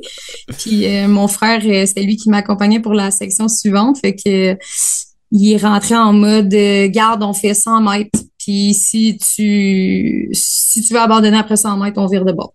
Puis on est parti, puis je pense qu'il me connaît bien parce que j'abandonne pas si facilement d'habitude. Je pense que là, c'était vraiment juste comme mentalement, j'étais un peu fracassée. Ouais, deuxième nuit blanche, là. On peut comprendre. C'est ça. La première a été super facile, là. Ça a vraiment bien été. La deuxième, là, c'était un autre monde. Ouais. Il y a beaucoup de filles qui couraient le 25 km qui me croisaient à la fin du QMT puis qui me disaient fais-toi-en pas, c'est vraiment une course difficile à cause de la deuxième nuit. Tu devrais réessayer un autre 100 miles avec une nuit, tu vas voir. Ouais, c'est ça, hein? Ouais. Les rares sont quand même les 100 miles avec 2 nuits. C'est vrai, c'est leur horaire est vraiment fait. L'horaire et la durée aussi, tu sais, il y a des 100 000 un peu plus rapides, entre guillemets. C'est sûr qu'un 100 000 qui va prendre, tu sais, il y en a qui ont des cut-offs à 24-30 heures parce qu'ils sont super roulants. Fait que normalement, t'es supposé avancer plus vite. Mais QMT, c'est un 100 000 qui était lent parce qu'il est extrêmement technique. Fait que nécessairement, la grande majorité des gens faisaient 2 nuits, tu sais. Fait que c'est... Absolument, oui. C'est challengeant. Ou en tout cas, une partie de la deuxième nuit. Il y a presque personne qui faisait pas au moins la partie de la deuxième nuit. Les premiers arrivaient en fin d'après-midi. Fait que ça vous donne une idée à quel point tout le monde rallumait la frontale une deuxième fois. Puis ça, moi, je l'ai jamais vécu encore dans une course, allumer une frontale 2 fois. Okay. C'est pas vrai. Je l'ai fait sur le 125, mais on partait... En fait, je l'allumais pas dans la course. On commençait dans la nuit. Fait que, tu sais, j'ai jamais vécu à être de jour, à être de nuit, la fermer et la rouvrir. Puis ça, j'ai entendu dire, puis j'ai parlé à des gens qui ont fait des torts, des gens d'affaires de même, puis ils disent que c'est le pire moment. Mm-hmm. La 3e fois, c'est moins pire. La 4e fois, c'est moins pire, là, ceux qui font des torts pas possible. Mais la 2e fois, il paraît que mentalement, c'est tough, là. Ouais, c'est un autre game, honnêtement. Puis les premières heures de la deuxième nuit, en tout cas, personnellement, ça allait. C'est vraiment quand on a approché, tu sais, 1h, 2h du matin. Là, ça a commencé à être vraiment... Puis là, on dirait que tu te dis, c'est parce que là, il en reste vraiment beaucoup là, avant que le soleil se lève. Là, on n'est pas rendu. Fait que mon pauvre frère, tu sais, il a commencé la section avec moi qui est vraiment dans une humeur de merde, là. Tu sais, pas motivé, je veux pas parler, je veux pas avancer. Puis mon mindset, c'était, OK, qu'est-ce que je vais y dire au prochain ravito qui va le convaincre que je peux abandonner? C'était juste ça que je pensais en avançant. Puis finalement, le ravito qui a suivi... les gars qui étaient là, ils étaient vraiment drôles. Ils m'ont pointé un spot dans l'herbe. Puis ils m'ont dit, ben, si tu veux abandonner, tu peux t'asseoir là. C'est là que t'attends pour le lift. Ça avait l'air zéro confortable, pour être honnête. Puis il y avait de la bébite, là, des mains à tout casser. Fait qu'ils ont comme vraiment choisi leur stratégie. Puis après 2 minutes, je me suis levée. Puis j'ai dit, je continue. Tant pis. Très fort. Excellent job des bénévoles. Pour vrai, ils étaient vraiment drôles. Ils ont bien joué leur carte. Ouais, vraiment, là, ça a quand même fait une grosse différence parce que c'est vrai que si le coin, il avait l'air confortable, j'aurais peut-être dit oui, là. Ben oui, c'est clair. Non, c'est bon, c'est très fort. Ouais. Mais là, on montait, je me souviens plus c'est quoi la montée, là, dans ce coin-là. C'était l'ancienne boucle, qui ont retiré, qui fait que c'est plus un 160, là. Mais rendu dans ce coin-là? Pardon? Le Mont-Ferréol, dans ce coin-là? Ouais, quelque chose comme ça. Je me souviens plus exactement, mais rendu en haut de cette montée-là, j'ai commencé à sentir ma bandelette, là, mais puissance 10. Puis j'ai regardé mon frère et je me suis dit, ouf, ma course est finie, là. La douleur était vive, puis j'avais de la misère à marcher, comme je l'avais déjà expérimenté comme 2 ans avant, fait que je savais c'était quoi. J'étais à 145 km à ce moment-là. Tu sais, il me semble que c'était 145. Tu sais, je me disais 15 km à la marche, c'est quand même du stock, là. C'est un bon projet. Ouais. C'est de la marche lente aussi, là. Oui. Fait que finalement, je me suis dit, ben garde, j'ai pas le choix de me rendre à l'auberge du fondeur anyway, parce que sinon, c'est le ravito avec les 3 gars puis les bébites. Puis quand je suis arrivée à l'auberge du fondeur, ben là, il reste juste 9 km. Fait que tu te dis, je vais me faire taper, puis je vais marcher, puis on verra. Tu sais, on verra. Puis rendu là, j'avais plus vraiment d'espoir de me rendre. J'étais pas super consciente du temps. Moi, c'était plus physiquement. Je me disais, ça le fera pas. Tu sais, je marche là, mais à un moment donné, mon genou, il me laissera plus là, avancer. Là, puis à ces ravitaux-là, tu sais, fondeur, après ça l'autre, après ça tu reviens au fondeur. Est-ce qu'il y a des cut-offs? Il y avait des cut-offs à chaque fois? Il y avait des cut-offs à fondeur, je pense. Okay. L'autre au milieu, non. Parce que de toute façon, je pense que tu pouvais pas vraiment arrêter là. C'était pas un D'où la chaise pas confortable. Oui, exact. Mais fondeur, définitivement, je pense qu'il y a des cut-offs. Je me souviens juste plus c'était quoi exactement. Mais au passage, mettons, la dernière fois que t'es passé au fondeur, il te reste 9 km.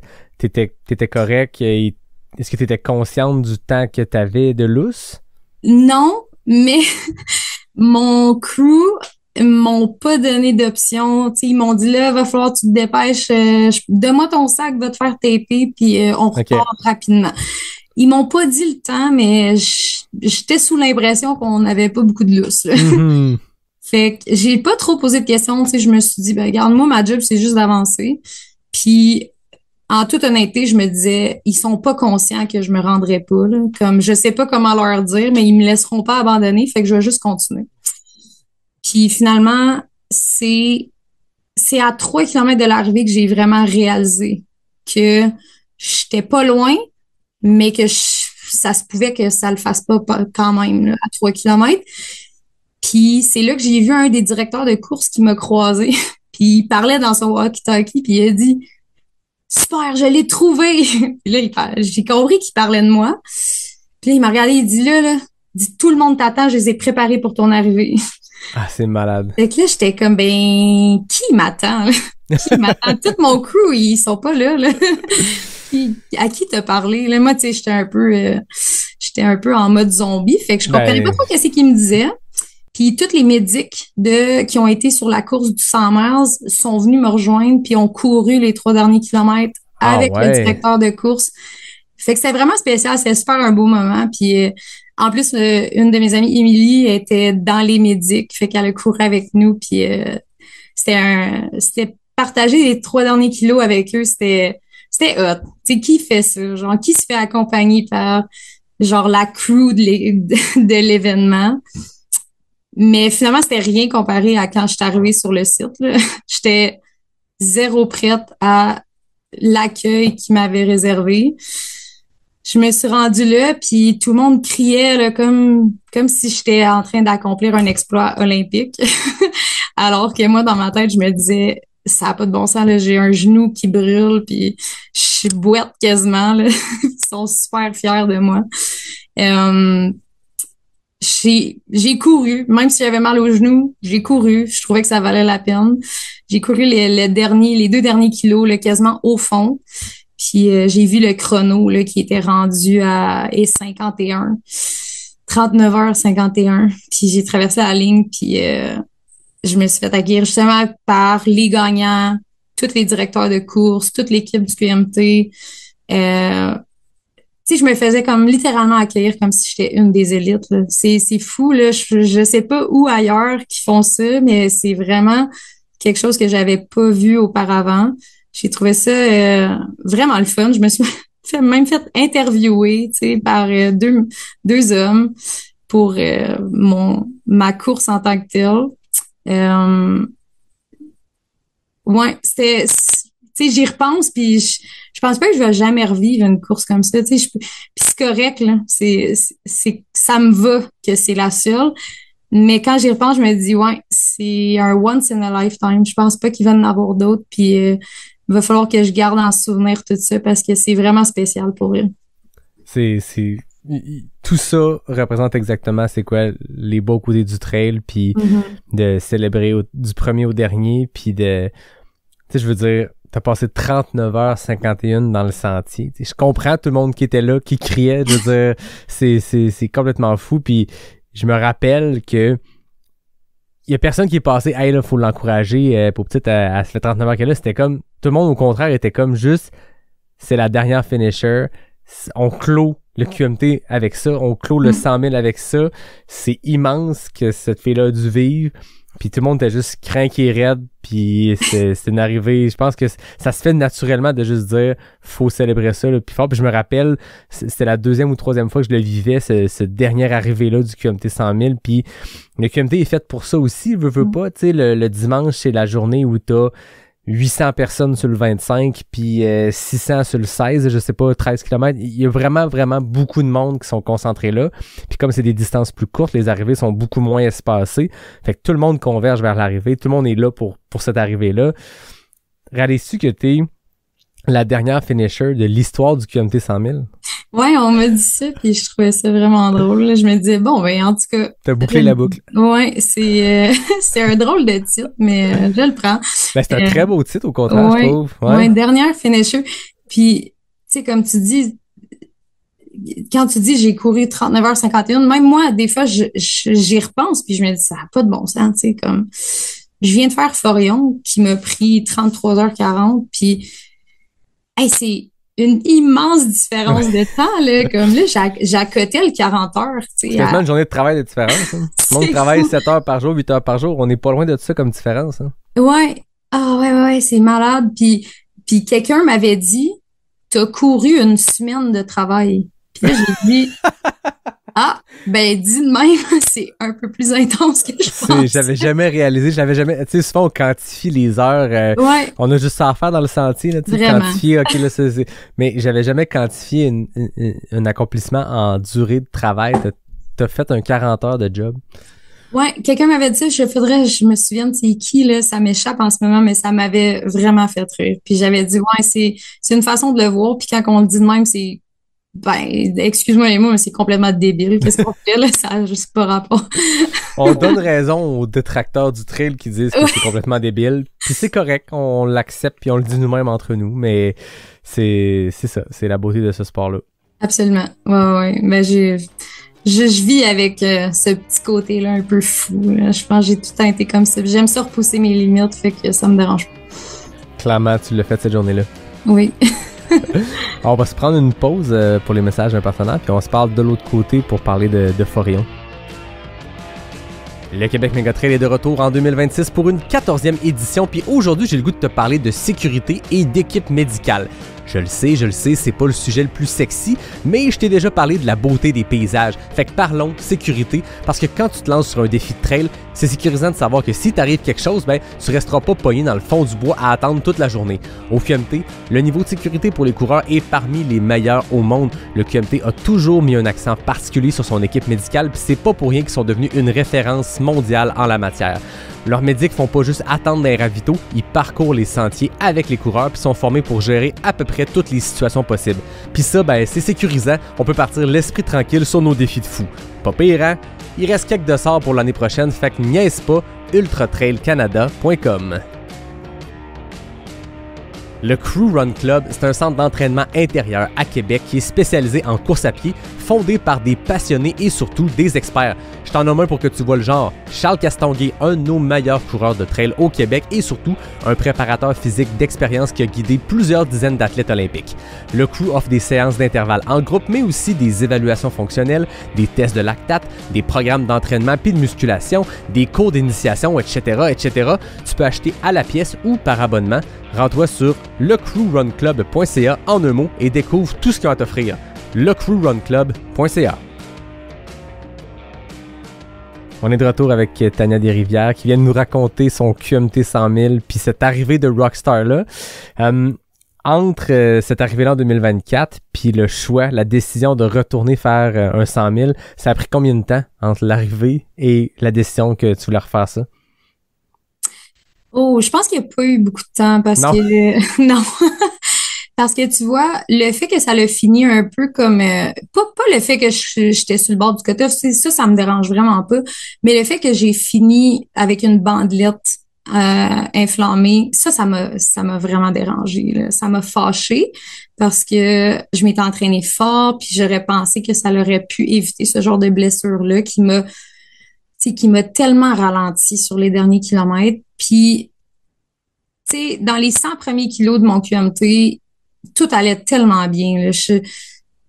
Mon temps était super bon. Tu sais, j'avais l'impression de flyer d'un trail. Puis, ça s'est vraiment gâché et dans la deuxième nuit et avec la bandelette.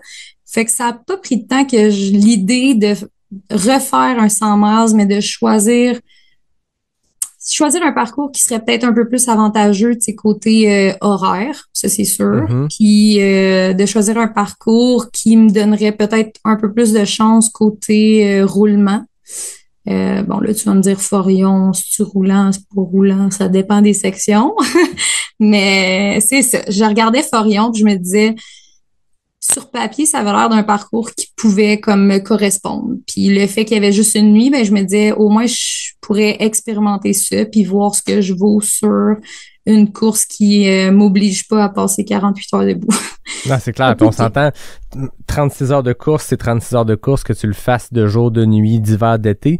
Mais il y a quand même des conditions qui peuvent faire que ça te donne plus de chance comme personne de se rendre au bout avec 100% de sa tête. En tout cas, ce qui reste à la fin d'un 100 000, mais ça reste que une nuit versus 2 nuits, ça peut faire un monde de différence, même si l'effort est similaire puis les kilométrages est similaire, là. Oui, puis je me souviens que tu as déjà mentionné ça dans d'autres podcasts, mais le principe de la nuit avant la course qui est pas nécessairement optimal non plus. Si tu as 2 nuits en plus dans ta course, ça fait quasiment 3 nuits à pas dormir, là, tu sais, 3 nuits à pas dormir, on commence à parler d'hallucinations, de fatigue générale. Dans le QMT, avec un départ en soirée, oui. Je veux dire, à moins je veux dire, c'est pas tout le monde qui a la capacité de faire des siestes comme ils veulent, mais ça reste que tu prends ton départ à 20h, 22h. Mm-hmm. Les chances que tu aies dormi toute la journée sont quasi inexistantes, fait que tu t'es levé à 6, 7, 8 heures, puis tu cours jusqu'à dimanche midi. Oui, c'est ça. Puis, tu sais, j'avais quand même bien dormi avant le QMT, là. Tu sais, j'avais passé une bonne nuit du jeudi au vendredi. J'avais réussi à faire une petite sieste, mais tu sais, je pense pas que ça va jamais compenser pour une nuit au complet, là. Exact. Non, je pense que tu pars avec une strike de plus, mettons, que si tu vas sur un parcours qui commence à 5 heures le matin comme Forillon, là. Je pense que ça donne un petit peu plus de chance de ce côté-là. Puis, la taille de l'événement, on s'entend Forillon, en fait, on s'entend QMT, c'est le plus gros des gros, c'est le QMT, c'est une arrivée de Rockstar le dimanche midi. Forillon donne une impression d'être complètement à l'opposé. C'est à taille humaine, c'est dans une région plus éloignée, mais qui a un charme qui est complètement fou. Tu sais, c'est unique ce qui se passe là. Puis j'ai pas vécu Forillon encore, mais j'ai vécu le Gaspésia à plusieurs reprises. Puis ce que Jeff Tapp, son équipe fait, c'est unique. C'est un type d'événement qui se compare à rien d'autre. Est-ce que ça faisait partie de la décision d'aller un peu à l'aventure ailleurs? Oui, certainement. J'aimais le côté, tu sais, plus petit, plus roots, comme tu dirais, là. Ouais. Jeff Tapp dirait broche à foin de luxe. Broche à foin de luxe, ouais. C'est exactement ça. Ben, c'est vrai que c'est broche à foin de luxe. Tu sais, comme tu le vois le côté broche à foin, mais tu fais comme c'est quand même méga bien organisé cette race-là. Ça n'a pas de bon sens. Mais oui, ça faisait partie un peu du choix parce que je voulais revenir un peu. J'arrêtais pas de dire on revient aux sources à mon chum dans ma préparation. Puis je pense que ça aussi, ça en fait partie parce que j'aime beaucoup les entraînements. Tu sais, j'aime les jours J, aller sur une course, mettre un dossard. C'est sûr, ça me fait triper parce que ça me pousse à genre dépasser mes limites. Mais j'aime aller dans le bois m'entraîner puis qu'il y a pas beaucoup de monde, tu sais. Ouais. C'est tout petit puis t'es plus comme en lien avec la nature, puis j'essayais d'aller rechercher ce côté-là en Gaspésie, puis je me disais, ben vu qu'on n'est pas beaucoup, tu sais, je vais peut-être plus voir de petites bêtes, puis je sais pas, voir un peu des sentiers moins aménagés, je sais pas. Puis je trouvais que le parcours, il avait l'air magnifique là, par les points de vue qui passaient. Puis la Gaspésie, je me disais, ben, je peux pas me tromper là, dans le sens que ça va être beau, peu importe là, où je vais être. Ouais, je pense que c'était beaucoup de choses qui ont mené à cette décision-là. J'avais entendu dire que c'était quand même un peu plus roulant, que c'était pas trop technique. Puis ça m'intéressait un peu parce que je me disais, ben au moins, je vais pouvoir avancer, tu sais. Quand ça va être possible, je vais pouvoir rouler les jambes un peu. Puis c'est vrai, c'est arrivé. Il y a des sections qui sont très roulantes, mais j'avoue que j'ai été surprise par les côtes, par les côtes un peu plus abruptes. Là, ça, j'étais pas prête. T'avais fait Desert Rats au Colorado cet hiver, qui est une course très roulante de ce que j'ai entendu. T'avais pu tester dans un format complètement à l'opposé. On s'entend roulant au Québec puis roulant au Colorado, c'est pas le même roulant. Ça te met en confiance pour Forillon d'avoir fait cette course-là qui est plus rapide, qui est un pace qui est overall est plus rapide, donc les jambes travaillent différemment? Oui, vraiment, ça m'a super mis en confiance. Effectivement, le Desert Rat, il est vraiment roulant. Il est quand même, tu sais, il est quand même traite parce que t'es tout le temps un peu en montée-descente. Tu sais, c'est très vallonné, fait que il y a pas beaucoup de sections sur le plat complètement. Mais reste que c'est quand même très roulant comme course. Puis ça m'avait mis en confiance parce que les derniers kilomètres, quand que la nuit a tombé puis qu'il a arrêté de faire 40 degrés dehors, j'ai commencé à retrouver mes jambes. Puis même après 100 kilomètres, j'étais capable de courir des montées. Fait que je me disais, OK, tu sais, si je suis capable après 100 kilomètres de courir des montées dans le désert du Colorado, si je continue mon entraînement, je devrais être en bonne position pour aller faire Forillon. J'avais beaucoup de temps entre les deux, là, fait que c'était vraiment le fun pour ça. Ça me donnait l'occasion d'aller travailler sur mes faiblesses. Puis comment ça s'est passé, Forillon? Forillon, ça s'est vraiment bien passé, honnêtement. Tu sais, je l'ai dit, la digestion, ça a été extraordinaire. Là, pour la première fois, en tout cas, une des rares fois, j'ai eu une course sans faille côté digestion, ce qui est quasiment un miracle. Ben oui. Ouais. Puis on le prend quand ça passe, mais c'est rare.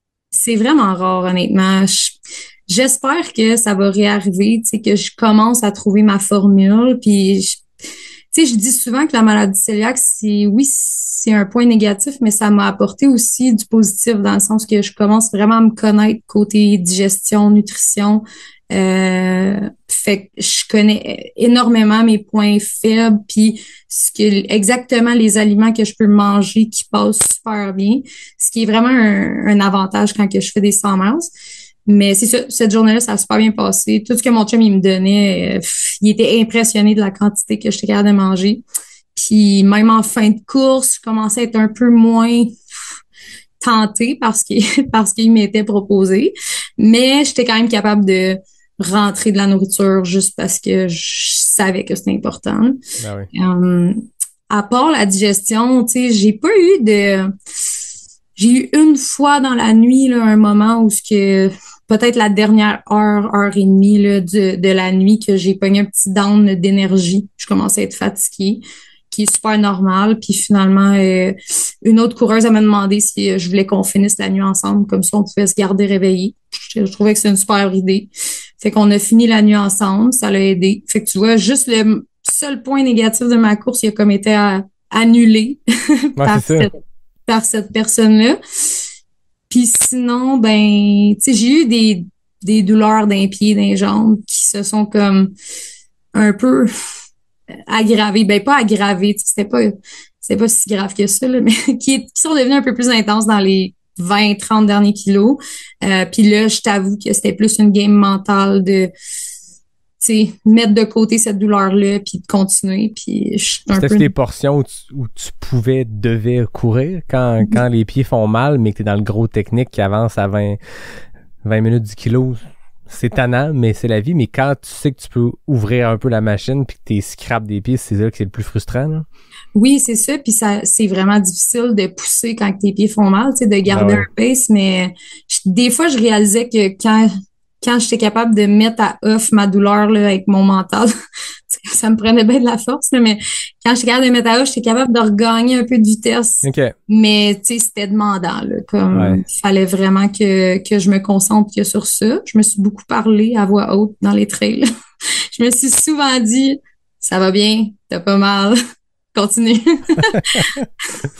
Fait que, à part ça, tu sais, j'avais l'impression d'avoir ralenti, tu sais, dans les derniers kilomètres. Puis je pense que c'était juste que mentalement, je commençais à être fatiguée, là, comme n'importe qui serait fatigué après autant de kilomètres. Puis il y a une section à la fin qui s'appelle fallait qu'on se rende jusqu'au bout du monde qui appelle. Puis c'est comme une loupe, puis ça a l'air de rien sur papier quand tu la regardes, mais quand tu arrives là, physiquement, tu vois la pointe, puis elle est extrêmement loin. Ah ouais. Puis là, tu te dis, hey, faut que je me rende là, mais faut que je revienne. Puis ça, mentalement, j'ai trouvé ça vraiment difficile. Je pense tu te rends au bout du monde, mais tu reviens pour l'arrivée? Oui, c'est ça. Oh. Puis j'ai trouvé ça tough parce que ce que moi, j'aime de la trail, c'est que tu vois pas loin. Tu sais, avec les arbres, ce qui est comme tout le contraire de la course sur route où ce que tu vois trop loin, c'est décourageant. Puis c'est ce que je déteste de courir sur route, là, que tu fixes un point pendant 1 heure puis t'as l'impression que tu t'approches pas. Fait que ce côté-là, je l'ai trouvé un peu plus tough, mais tu sais, je regardais les autres coureurs puis on avait l'air tous dans le même bateau, là. Comme je pense que on était tous un petit peu fracassés de notre course, mais quand j'ai regardé sur papier mes temps, j'avais pas de temps ralenti. Fait que tu vois, je pense que c'était vraiment mental, là. À la fin d'un 100 000, après une carence de sommeil, je suppose que c'est normal. Oui, exact. Tu disais qu'avec le temps, t'as trouvé ta recette parfaite pour toi côté nutrition, puis c'est pas évident pour personne, je pense, en trail sur de la longue endurance, mais dans un contexte où t'es cœliaque, pour ceux qui écoutent peut-être qui vivent ça ou qui sont curieux comme moi, c'est quoi t'as trouvé comme sweet spot qui fonctionne pour toi, qui fait que tu peux te taper un 100 000 puis d'avoir aucun enjeu de nutrition sur 33 heures, c'est malade, là? Ouais, bonne question. Premièrement, j'ai vu une nutritionniste parce que après mon QMT 80, là, 2 ans ou 3 ans en tout cas, ça avait vraiment pas bien été. Puis là, je me suis dit, OK, faut que je vois un professionnel qui va m'aider. Elle m'avait donné quelques trucs. Fait que j'ai inclus des protéines sur un 100 miles, ce que je faisais pas nécessairement pour les autres distances. au début, j'incluais les protéines avec des barres, mais je me suis rendu compte que peu importe ce que je faisais, ça passait pas, là. Ouais. Je les regardais un peu avec dégoût après quelques heures. Fait que j'ai décidé de changer ma stratégie, puis je me suis faite de la soupe poulet et riz maison avec genre extra poulet, extra riz, presque pas de légumes, là, tu sais, juste pour dire un peu de carottes, changer le goût. Ouais. Puis beaucoup extra de sel dans le bouillon, là. Fait que ça, je trouve que c'est comme mon ingrédient puis ma recette miracle, si tu veux, sur les sur les 100 miles. Les grilled cheese, ça aide beaucoup. Là, moi, je suis sans produits laitiers aussi, là. Fait que mon fromage, c'est des carbs aussi, là. Ben oui. Ouais, c'est ça l'avantage. Fait que je mets des grilled cheese, puis sinon, j'achète tous des trucs sans gluten, là, genre j'ai des petits gâteaux Red Velvet qui sont comme pas trop sucrés, tu sais, juste plus farineux. Ok. La farine sans gluten, of course, là, mais tu sais, c'est plus farineux, fait qu'au goût, c'est pas tant sucré. Fait que même après, genre des heures et des heures, t'as pas comme un peu le haut le cœur là, à Ouais. regarder du Trop de sucre. sucre, là, ouais. Ouais, exact. Puis Fait sur que- des longs stretches où justement tu verras pas ton crew, je suppose que tu pars pas avec ta soupe dans un Tupperware, Non. dans la veste hydratation. Fait que qu'est-ce que tu vas traîner avec toi pour te rendre jusqu'au prochain ravito, ils sont là? Ben là, tu vois, à Forion, j'étais chanceuse parce que Forion, ils acceptent le crew à beaucoup de places. Fait que j'ai pas eu ce problème-là de traîner énormément de choses sur moi. Mais dans les courses passées, je traînais, disons, des poches de patates pilées, OK. des poches de compote de pommes. Je crois que j'ai déjà fait des pochettes avec de la soupe en carton, là, genre de la buttersquash soup. OK. Ça aide beaucoup. Puis je rajoute par-dessus ça, tu sais, tous mes petits gâteaux, puis mes gels. Et là, présentement, j'ai comme réussi à me trouver un mix de poudre pour mettre dans mon eau. Fait que moi, je peux pas prendre les poudres comme NAC ou whatever, malheureusement, parce que ça, c'est pas safe pour le gluten. Fait que je mixe un peu plein d'affaires, tu sais, parce qu'il y a pas, les autres, il y a pas nécessairement exactement ce que je recherche côté endurance. Tu sais, NAC, l'avantage, c'est que ils ont comme exactement le blend que tu veux, tu sais, pour Ben oui. coureur d'ultra. Fait que moi, j'essaie de me le faire maison. OK. Puis j'ai réussi à me faire un blend qui met comme 130 grammes de glucides par ouais. bouteille. Puis Wow. qui se mixe vraiment bien. Fait que ça m'aide énormément, tu sais, parce que je peux m'amener, disons, 2 bouteilles de mix. J'ai 260 grammes Ben oui, là-dedans. c'est bon. Puis, ouais. Tu fais tes drink mix toi-même, tu disais? Ben, tu sais, j'achète des poudres de différentes compagnies, puis je les mixe ensemble. Ah ouais, OK. Ouais. T'as J'ai réussi à te faire ta potion magique qui ouais. mixer, tout passe, tout se dilue, t'as les bons grammes, puis ça te Ouais. supporte en masse, c'est hot. Exact, genre carbs, BCAA, électrolytes, puis là, je mixe tout ça, puis ouais, ça donne un petit blend qui a un peu tout ce que j'ai besoin. Moi, je t'imagine avant tes courses comme les scientifiques avec des potions qui mixent tout ça, tu fais tes affaires. Hey, C'est- ça c'est- ressemble quasiment à ça, là. Mais on fait des blagues, mais c'est beaucoup de travail, puis d'apprentissage, puis d'essais, puis d'erreurs, parce que veux pas quand des marques te proposent des choses, comme tu dis, qui sont toutes blendées, c'est réfléchi par d'autres mondes qui sont plus compétents que nous autres, qui font juste, tu fais confiance aussi au produit, à ce qui est là, puis la science back un peu le contenu du truc. Là, dans ce cas-ci, il faut que tu sois ta propre mixologue, nutritionniste. C'est beaucoup de travail, beaucoup d'essais d'erreurs, là. Oui, exactement. Justement, c'est ça. Ça me demande énormément de temps. Je suis quelqu'un qui a beaucoup lu puis qui s'est beaucoup informé. Quand j'ai appris que j'étais cœliaque, j'ai vraiment fait beaucoup de recherches, là. Mhm. Puis ça l'a juste amplifié avec l'entraînement, j'ai fait Ouais. aussi beaucoup de recherches par rapport à la nutrition optimale pour l'entraînement, puis ça m'a servi éventuellement pour les ultras, là. Mais oui, c'est time consuming, là. Tu sais, moi, avant une course, là, j'ai pas beaucoup de temps libre, là. Non, c'est ça. Même si je suis en taper puis que je cours moins, je suis méga occupée. Puis tu sais, tu riais avec moi qui faisais la mixologue, mais c'est presque ça. Tu Ben, sais, c'est- je prends tous mes sachets de Ziploc puis là, je mets des scoops dedans puis je mets des scoops de ça. Fait que c'est assez, ouais, ça prend beaucoup de temps. Puis revenons sur Forillon, ça s'est Ouais. bien passé. Tu disais que c'était une course quasi parfaite, comme un 100 000 peut être parfait, mais Parle-nous du parcours, parce que c'est une course qui n'existe pas depuis longtemps. Ça fait 3 ans que ça a été repris par Événement Gaspésia. On en entend parler, mais toi, ton appréciation, comment tu as vécu cette course-là? Ah, c'était vraiment hot pour vrai. Premièrement, tu sais, tu pars, puis Jeff Tapp, il nomme chaque coureur, là, c'est ce que tu vois pas dans d'autres courses, là, mais il prend le temps de nommer chaque coureur de chaque distance, tu sais, parce qu'il y a tellement pas beaucoup de monde qui peut se permettre de le faire. Puis après ça, tu pars sur un parcours que tu vas voir des affaires que tu verras jamais ailleurs, là, tu sais, c'est autant que c'est difficile par moment parce que, tu sais, mettons, sur les plages, c'est assez difficile d'avancer puis ça peut être frustrant, mais tu regardes au loin puis la vue est tellement belle que tu te dis, ben, je peux pas vraiment être fâchée, tu sais. Qu'au pire, je vais pouvoir profiter de la vue plus longtemps. C'est un parcours que, ouais, il y a vraiment de tout. Je pense il y a un gars qui m'avait dit ça sur le parcours, tu sais, c'est sa deuxième fois qu'il était sa 2 ou troisième fois là qu'il était sur le 100 miles de Forion. Il m'avait dit, ce que j'aime, c'est qu'il y a vraiment beaucoup de variété, puis c'est vrai, il avait raison. Tu vois vraiment de n'importe quoi, tu sais, tu vas courir sur route certaines sections, tu vas courir sur des plages de galets, des plages de sable, tu vas avoir des sections qui vont être super roulantes dans les chemins de 4 roues ou des trails dans le bois qui vont monter avec c'est un single track avec une corde, puis il faut que tu te tiennes pour pas tomber.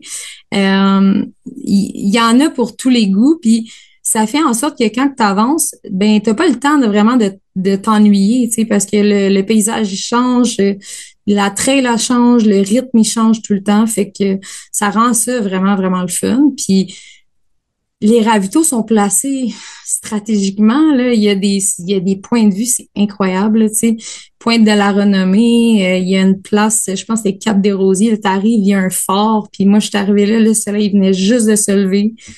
Mon chum, il a pris une photo et même pour les crews, là, tu sais, mon chum, il m'a dit, j'ai vu des choses comme que je pensais pas voir en venant t'accompagner pour ta course. Ah, c'est malade.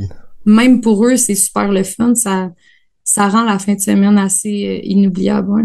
Ah, c'est trippant. Ça donne le goût. Tu sais, Jeff promet un safari. Comment il disait? Un parc safari, un safari trail. Est-ce que tu as vu un peu de faune pendant ton 100 000? Hey, oui, un peu, mais pas tant, là. Tu sais, moi, j'aurais aimé ça voir genre des ours puis des orignaux, là.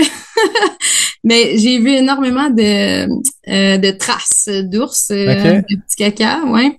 Mais pas les ours en tant que tel. Pas les ours, ils étaient bien cachés. Ouais, ben des écureuils, des petits lièvres, des perdrix. Les perdrix sont pas super peureuses pour un temps de chasse à la perdrix, là. Ah oui, c'est ça.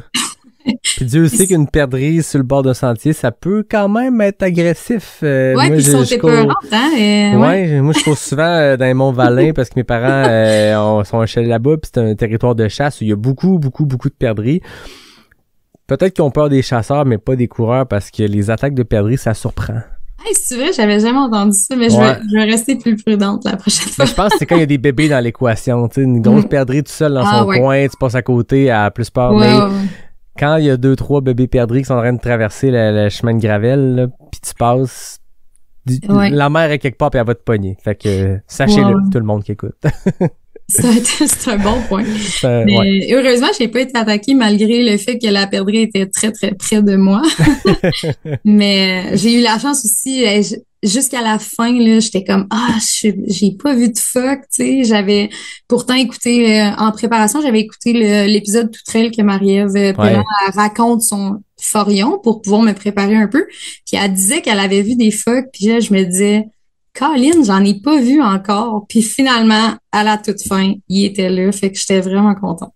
C'était Au pire, il y en a un sur ta boucle de ceinture. Exact. Oui. Ben, c'est presque à l'arrivée que j'ai vu le phoque. Fait que, ouais, ça fitait avec la petite boucle. Ben, félicitations. On parlait tantôt, on nommait des chiffres. On parlait de 39h51 sur le QMT, dernière finisseuse.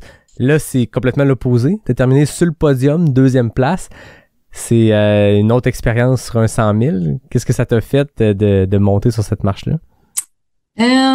C'était inattendu. Tu sais, c'est sûr que moi, je veux dire, tu parles de la dernière finisher du 100 000 du QMT. Fait que, tu sais, je suis pas une personne rapide. Fait que quand je me suis inscrite à Forion, je savais que je m'étais améliorée côté vitesse, mais tu sais, c'était pas du tout dans mon radar de finir sur un podium. C'est sûr que ça l'aide le fait que c'est un petit field et tout, mais je dois dire quand même que ce qui est vraiment hot de Forion cette année, c'est que 5 des 6 femmes ont terminé. Puis même que la 6e, elle s'est quand même rendue à 141 km, ce qui est malade. Vraiment hot. Ben, c'est bon que tu le mentionnes parce que je m'étais noté le nom de toutes ces femmes-là parce que 5 sur 6, c'est énorme. C'est malade. 5 femmes qui finissent le 100 mètres à Forion. Je pense que c'est le nombre total de femmes qui ont terminé en Gaspésie pendant une décennie. Fait que c'est gros ce qui s'est passé à Forion. Ouais. Puis 5 sur 6, c'est des méchantes bonnes stats. Ça démontre encore une fois que les femmes sur de la très longue distance, il y a un petit quelque chose que vous avez de plus, il y a une force mentale, il y a une persévérance, il y a quelque chose parce que 5 sur 6 c'est énorme, puis je pense qu'on va les nommer parce que ça vaut la peine. Ah, vraiment. Suzy Boucher-Lemay qui l'a remporté, toi qui es terminé 2e, Elodie Thomas, Laetitia Oswald et Stéphanie Gaudreau. Les 5 femmes qui ont terminé ce 100 000-là, c'est très impressionnant, on les félicite tous, puis on te félicite aussi. Ah, mais merci, mais en plus, c'était un honneur, tu sais, d'être sur le podium, sachant que c'était l'année où il y avait le plus de femmes qui a terminé. Tu sais, c'était encore plus hot à cause de ça. Puis tu sais, toutes les filles, je les ai vues dans ma course parce que j'ai commencé à l'arrière du pack, comme fidèle à moi. Je pars jamais comme une balle parce que je me connais. Puis je sais que moi, je pogne mon pic dans la deuxième partie. Fait que je m'étais dit, je vais pas partir trop lentement. Parce que ça n'a pas joué en ma faveur dans le passé, puis là, tu fais pas les cut-offs à cause que tu as trop été... tu t'es trop gardé une réserve. Fait que toutes ces filles-là, je les ai croisées, sauf Suzy, la première, parce qu'elle était... Ben, je l'ai croisée, c'est même pas vrai. Je l'ai croisée parce qu'il y a des boucles où on se recroisait. Okay. On faisait des face à face. Puis j'avais juste pas le temps d'y parler parce que elle était tellement en feu tout le long, là, c'était incroyable. Mais toutes les autres filles, tu sais, je les ai vues, je les ai croisées parce que c'est ça, une moment donné, on était rendus au même endroit, puis là, éventuellement, je les ai dépassées, mais non, c'était vraiment le fun. Je me compte chanceuse d'avoir été sur cette édition-là du 100 mars. Donc, un deuxième 100 000 en poche. Tantôt, tu parlais un objectif peut-être long terme, un jour la Western State. J'ai vu que tu avais participé à une course by UTMB. C'est quoi les courses bucket list? C'est quoi les prochaines étapes pour toi?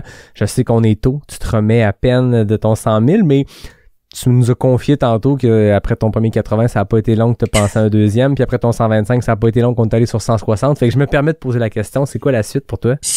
Ouais, la suite, j'avoue que j'y ai pas trop pensé, tu sais, malgré le fait que Jeff Tapp, il me dit que j'avais une inscription gratuite, là, vu que j'ai fait un podium. Donc, je dois quand même réfléchir à quel événement Gaspésia je vais participer. Mais sinon, à part ça, j'ai pas d'inspiration. Tu sais, c'est sûr, la Western, c'est genre ma course bucket list, mais je veux dire, je vais être réaliste en me disant que ça se peut que ça prenne une couple d'années encore. Ça prend un peu de temps. Ouais, c'est ça. Mais un jour, tu sais, je vais rester positive un jour. Mais en attendant, difficile à dire. Ouais, je pense que ça va me prendre un temps de réflexion définitivement pour réfléchir à ça.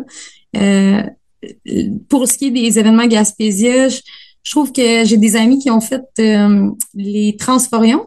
Je trouve que c'est une formule qui a l'air super hot, qui permet plus de profiter du week-end, tu sais, parce que le 100 miles, t'es brûlé tout le temps, puis tu dors la veille de ta course, puis tu dors après ta course. Fait que tu profites semi, là. Les percées et transforions, je trouve que c'est des formules qui sont vraiment hot. Fait que je verrai, peut-être que ça sera une expérience de ce type-là. Mais sinon, ouais, à suivre. Il faut prendre le temps, je pense. La saison vient de se terminer, puis des fois, on a le goût de se pitcher vite, mais des fois, on peut aussi attendre de voir vers où on se dirige.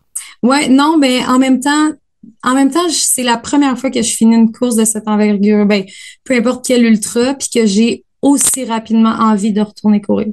Ah ouais? C'est la première fois que ça arrive. Wow. Ouais, je sais pas pourquoi, mais si c'était pas de mes pieds enflés, là, je serais déjà en train de courir dans les trails. Wow, OK. Ouais. C'est bon signe? Oui, vraiment, ça me démange. Fait que j'ai pas d'objectif encore. C'est dur de me dire quelle course je vais m'inscrire, mais c'est certain qu'il va y avoir une suite, là, ouais. On a hâte de savoir ça va être quoi la suite. Mm-hmm. Tania, ça a vraiment été une belle discussion. Ça a été le fun de découvrir toi, mais de découvrir ton parcours aussi. Puis la seule façon de terminer, c'est avec les questions avec l'Arnaque. Là, on change le mood complètement. On sort le chrono. Puis là, c'est du rapide. C'est 2 éléments que je te mets en opposition. Faut que tu répondes le plus rapidement possible. Puis depuis que j'ai fait un reset sur les records, parce que là, ça faisait 240 épisodes. Depuis le reset, maintenant, le record pour les entrevues à distance, c'est 19 secondes. C'est Max Dastou et Laurie Girard qui ont ce record-là ensemble. Fait que si tu les détrônes, tu m'éviterais de nommer 2 personnes chaque fois. Donc, on passerait à un record qui serait que à toi. Ou ben, ça serait pratique. Ben, voilà. Ben, je dis pas ça pour ça, là, mais il y a un record de 19 secondes, puis c'est battable. Je pense que c'est très réaliste. Fait que laisse-moi sortir mon chrono. Tu me dis quand t'es prête? Yep. Route ou trail? Oui. Sentier roulant ou technique? Roulant. Sucré ou salé? Salé. Bâton ou pas de bâton? Bâton. Questionnaire calories solide ou liquide? Solide. Neige ou boîte? Neige. Conifère ou feuillu? Conifère. QMT ou UTHC? QMT. 100 km ou 100 000? 100 000. Gaspésie ou Charlevoix? Charlevoix. Oh, 19 secondes! Oh non! La barrière du 19 secondes est pas franchissable, mais la bonne nouvelle, c'est que tu partages le FKT avec Laurie et Max, donc félicitations, 19 secondes. Merci. En plus, j'ai dit conifère, là, mais c'est vraiment feuillu. Tellement feuillu. Je la sens pas souvent, cette question-là, mais elle est intéressante parce que c'est drôle parce que j'étais en voyage avec mon gars puis on randonnait avec mon gars et ma blonde, pour la nommer aussi. Mais bref, on randonnait puis là, j'y expliquais les feuillus conifères puis je réalisais qu'on est chanceux au Québec d'avoir cette mixité-là. Parce que j'étais en Europe, en Croatie, puis il n'y a pas de conifères là-bas, ça existe pas, ou à peu près pas. Tu fais des randos, c'est que des feuillus, mais ici, on a cette belle mixité-là, puis ça m'a inspiré, cette question-là, mais on est chanceux au Québec. Ouais, vraiment. Puis tu m'as posé une coupe de colle, là, que... Neige ou boîte? Vraiment difficile. Charlevoix, Gaspésie, puis QMT, UTHC, là, c'était... Ouais, c'est fait pour que ça soit un peu tricky. On ne mettra pas des choses trop faciles, genre avoir mal puis pas avoir mal, ça serait trop facile. Faut que j'essaie de vous coincer un peu quand même, mais 19 secondes, félicitations. Ça, ce que ça veut dire, Tania, c'est que je vais nommer ton nom à l'avenir, donc avec les 2 autres. Avec les 2 autres, avec Max et avec Laurie. C'est un beau trio, je trouve. Ton problème, là. C'est correct, c'est pas un vrai problème parce que c'est 2 personnes que j'apprécie beaucoup, fait que je suis content de vous nommer les 3. Ça va me faire plaisir à chaque fois. Je suis content que quelqu'un finisse par battre le record. Parfait. Oui. Merci beaucoup de ton temps ce soir. Merci d'avoir accepté l'invitation à la dernière seconde. C'est rare que je fais ça. Je le planifiais comme ça, mais je t'en parlais pas parce que je me dis, bon, laisser faire sa course. Puis après ça, je l'inviterai. Mais je trouve ça le fun qu'on ait pu se parler comme ça à chaud quelques jours après. Merci de ton temps. Bien, merci à toi pour l'invitation. Puis c'est drôle que ça l'a tombé après le Forion, que tout s'est super bien passé, puis qu'avec un résultat incroyable. C'était juste, on dirait que le timing était parfait, puis que les étoiles étaient alignées. Et voilà, c'était aujourd'hui qu'il fallait qu'on se parle, qu'on enregistre ça. Fait que c'était très, très cool. Merci de ton temps. Comme d'habitude, je termine les partenaires du podcast. NAC, qui est le partenaire principal. Noctem, qui m'offrait aujourd'hui une excellente écho. T'as-tu pu boire ta bière? Parce que souvent, le problème avec l'invité, c'est que je pose des questions, puis manquer de temps, mais on voit le verre du comité qui est quasi vide. Donc, j'espère que ta bière était bonne. Elle était excellente, pour vrai, oui. J'adore. Fait que je remercie aussi Mox Mocktail et Café Charlevoix. Je remercie Fred Desroches pour le thème musical, David Hébert pour le design graphique. Et merci à toi. Merci de ton temps ce soir. Merci aux auditeurs, aux auditrices qui écoutent. Puis je vous dis à très bientôt pour un prochain épisode de Pas sorti du bois, le podcast 100% Trail.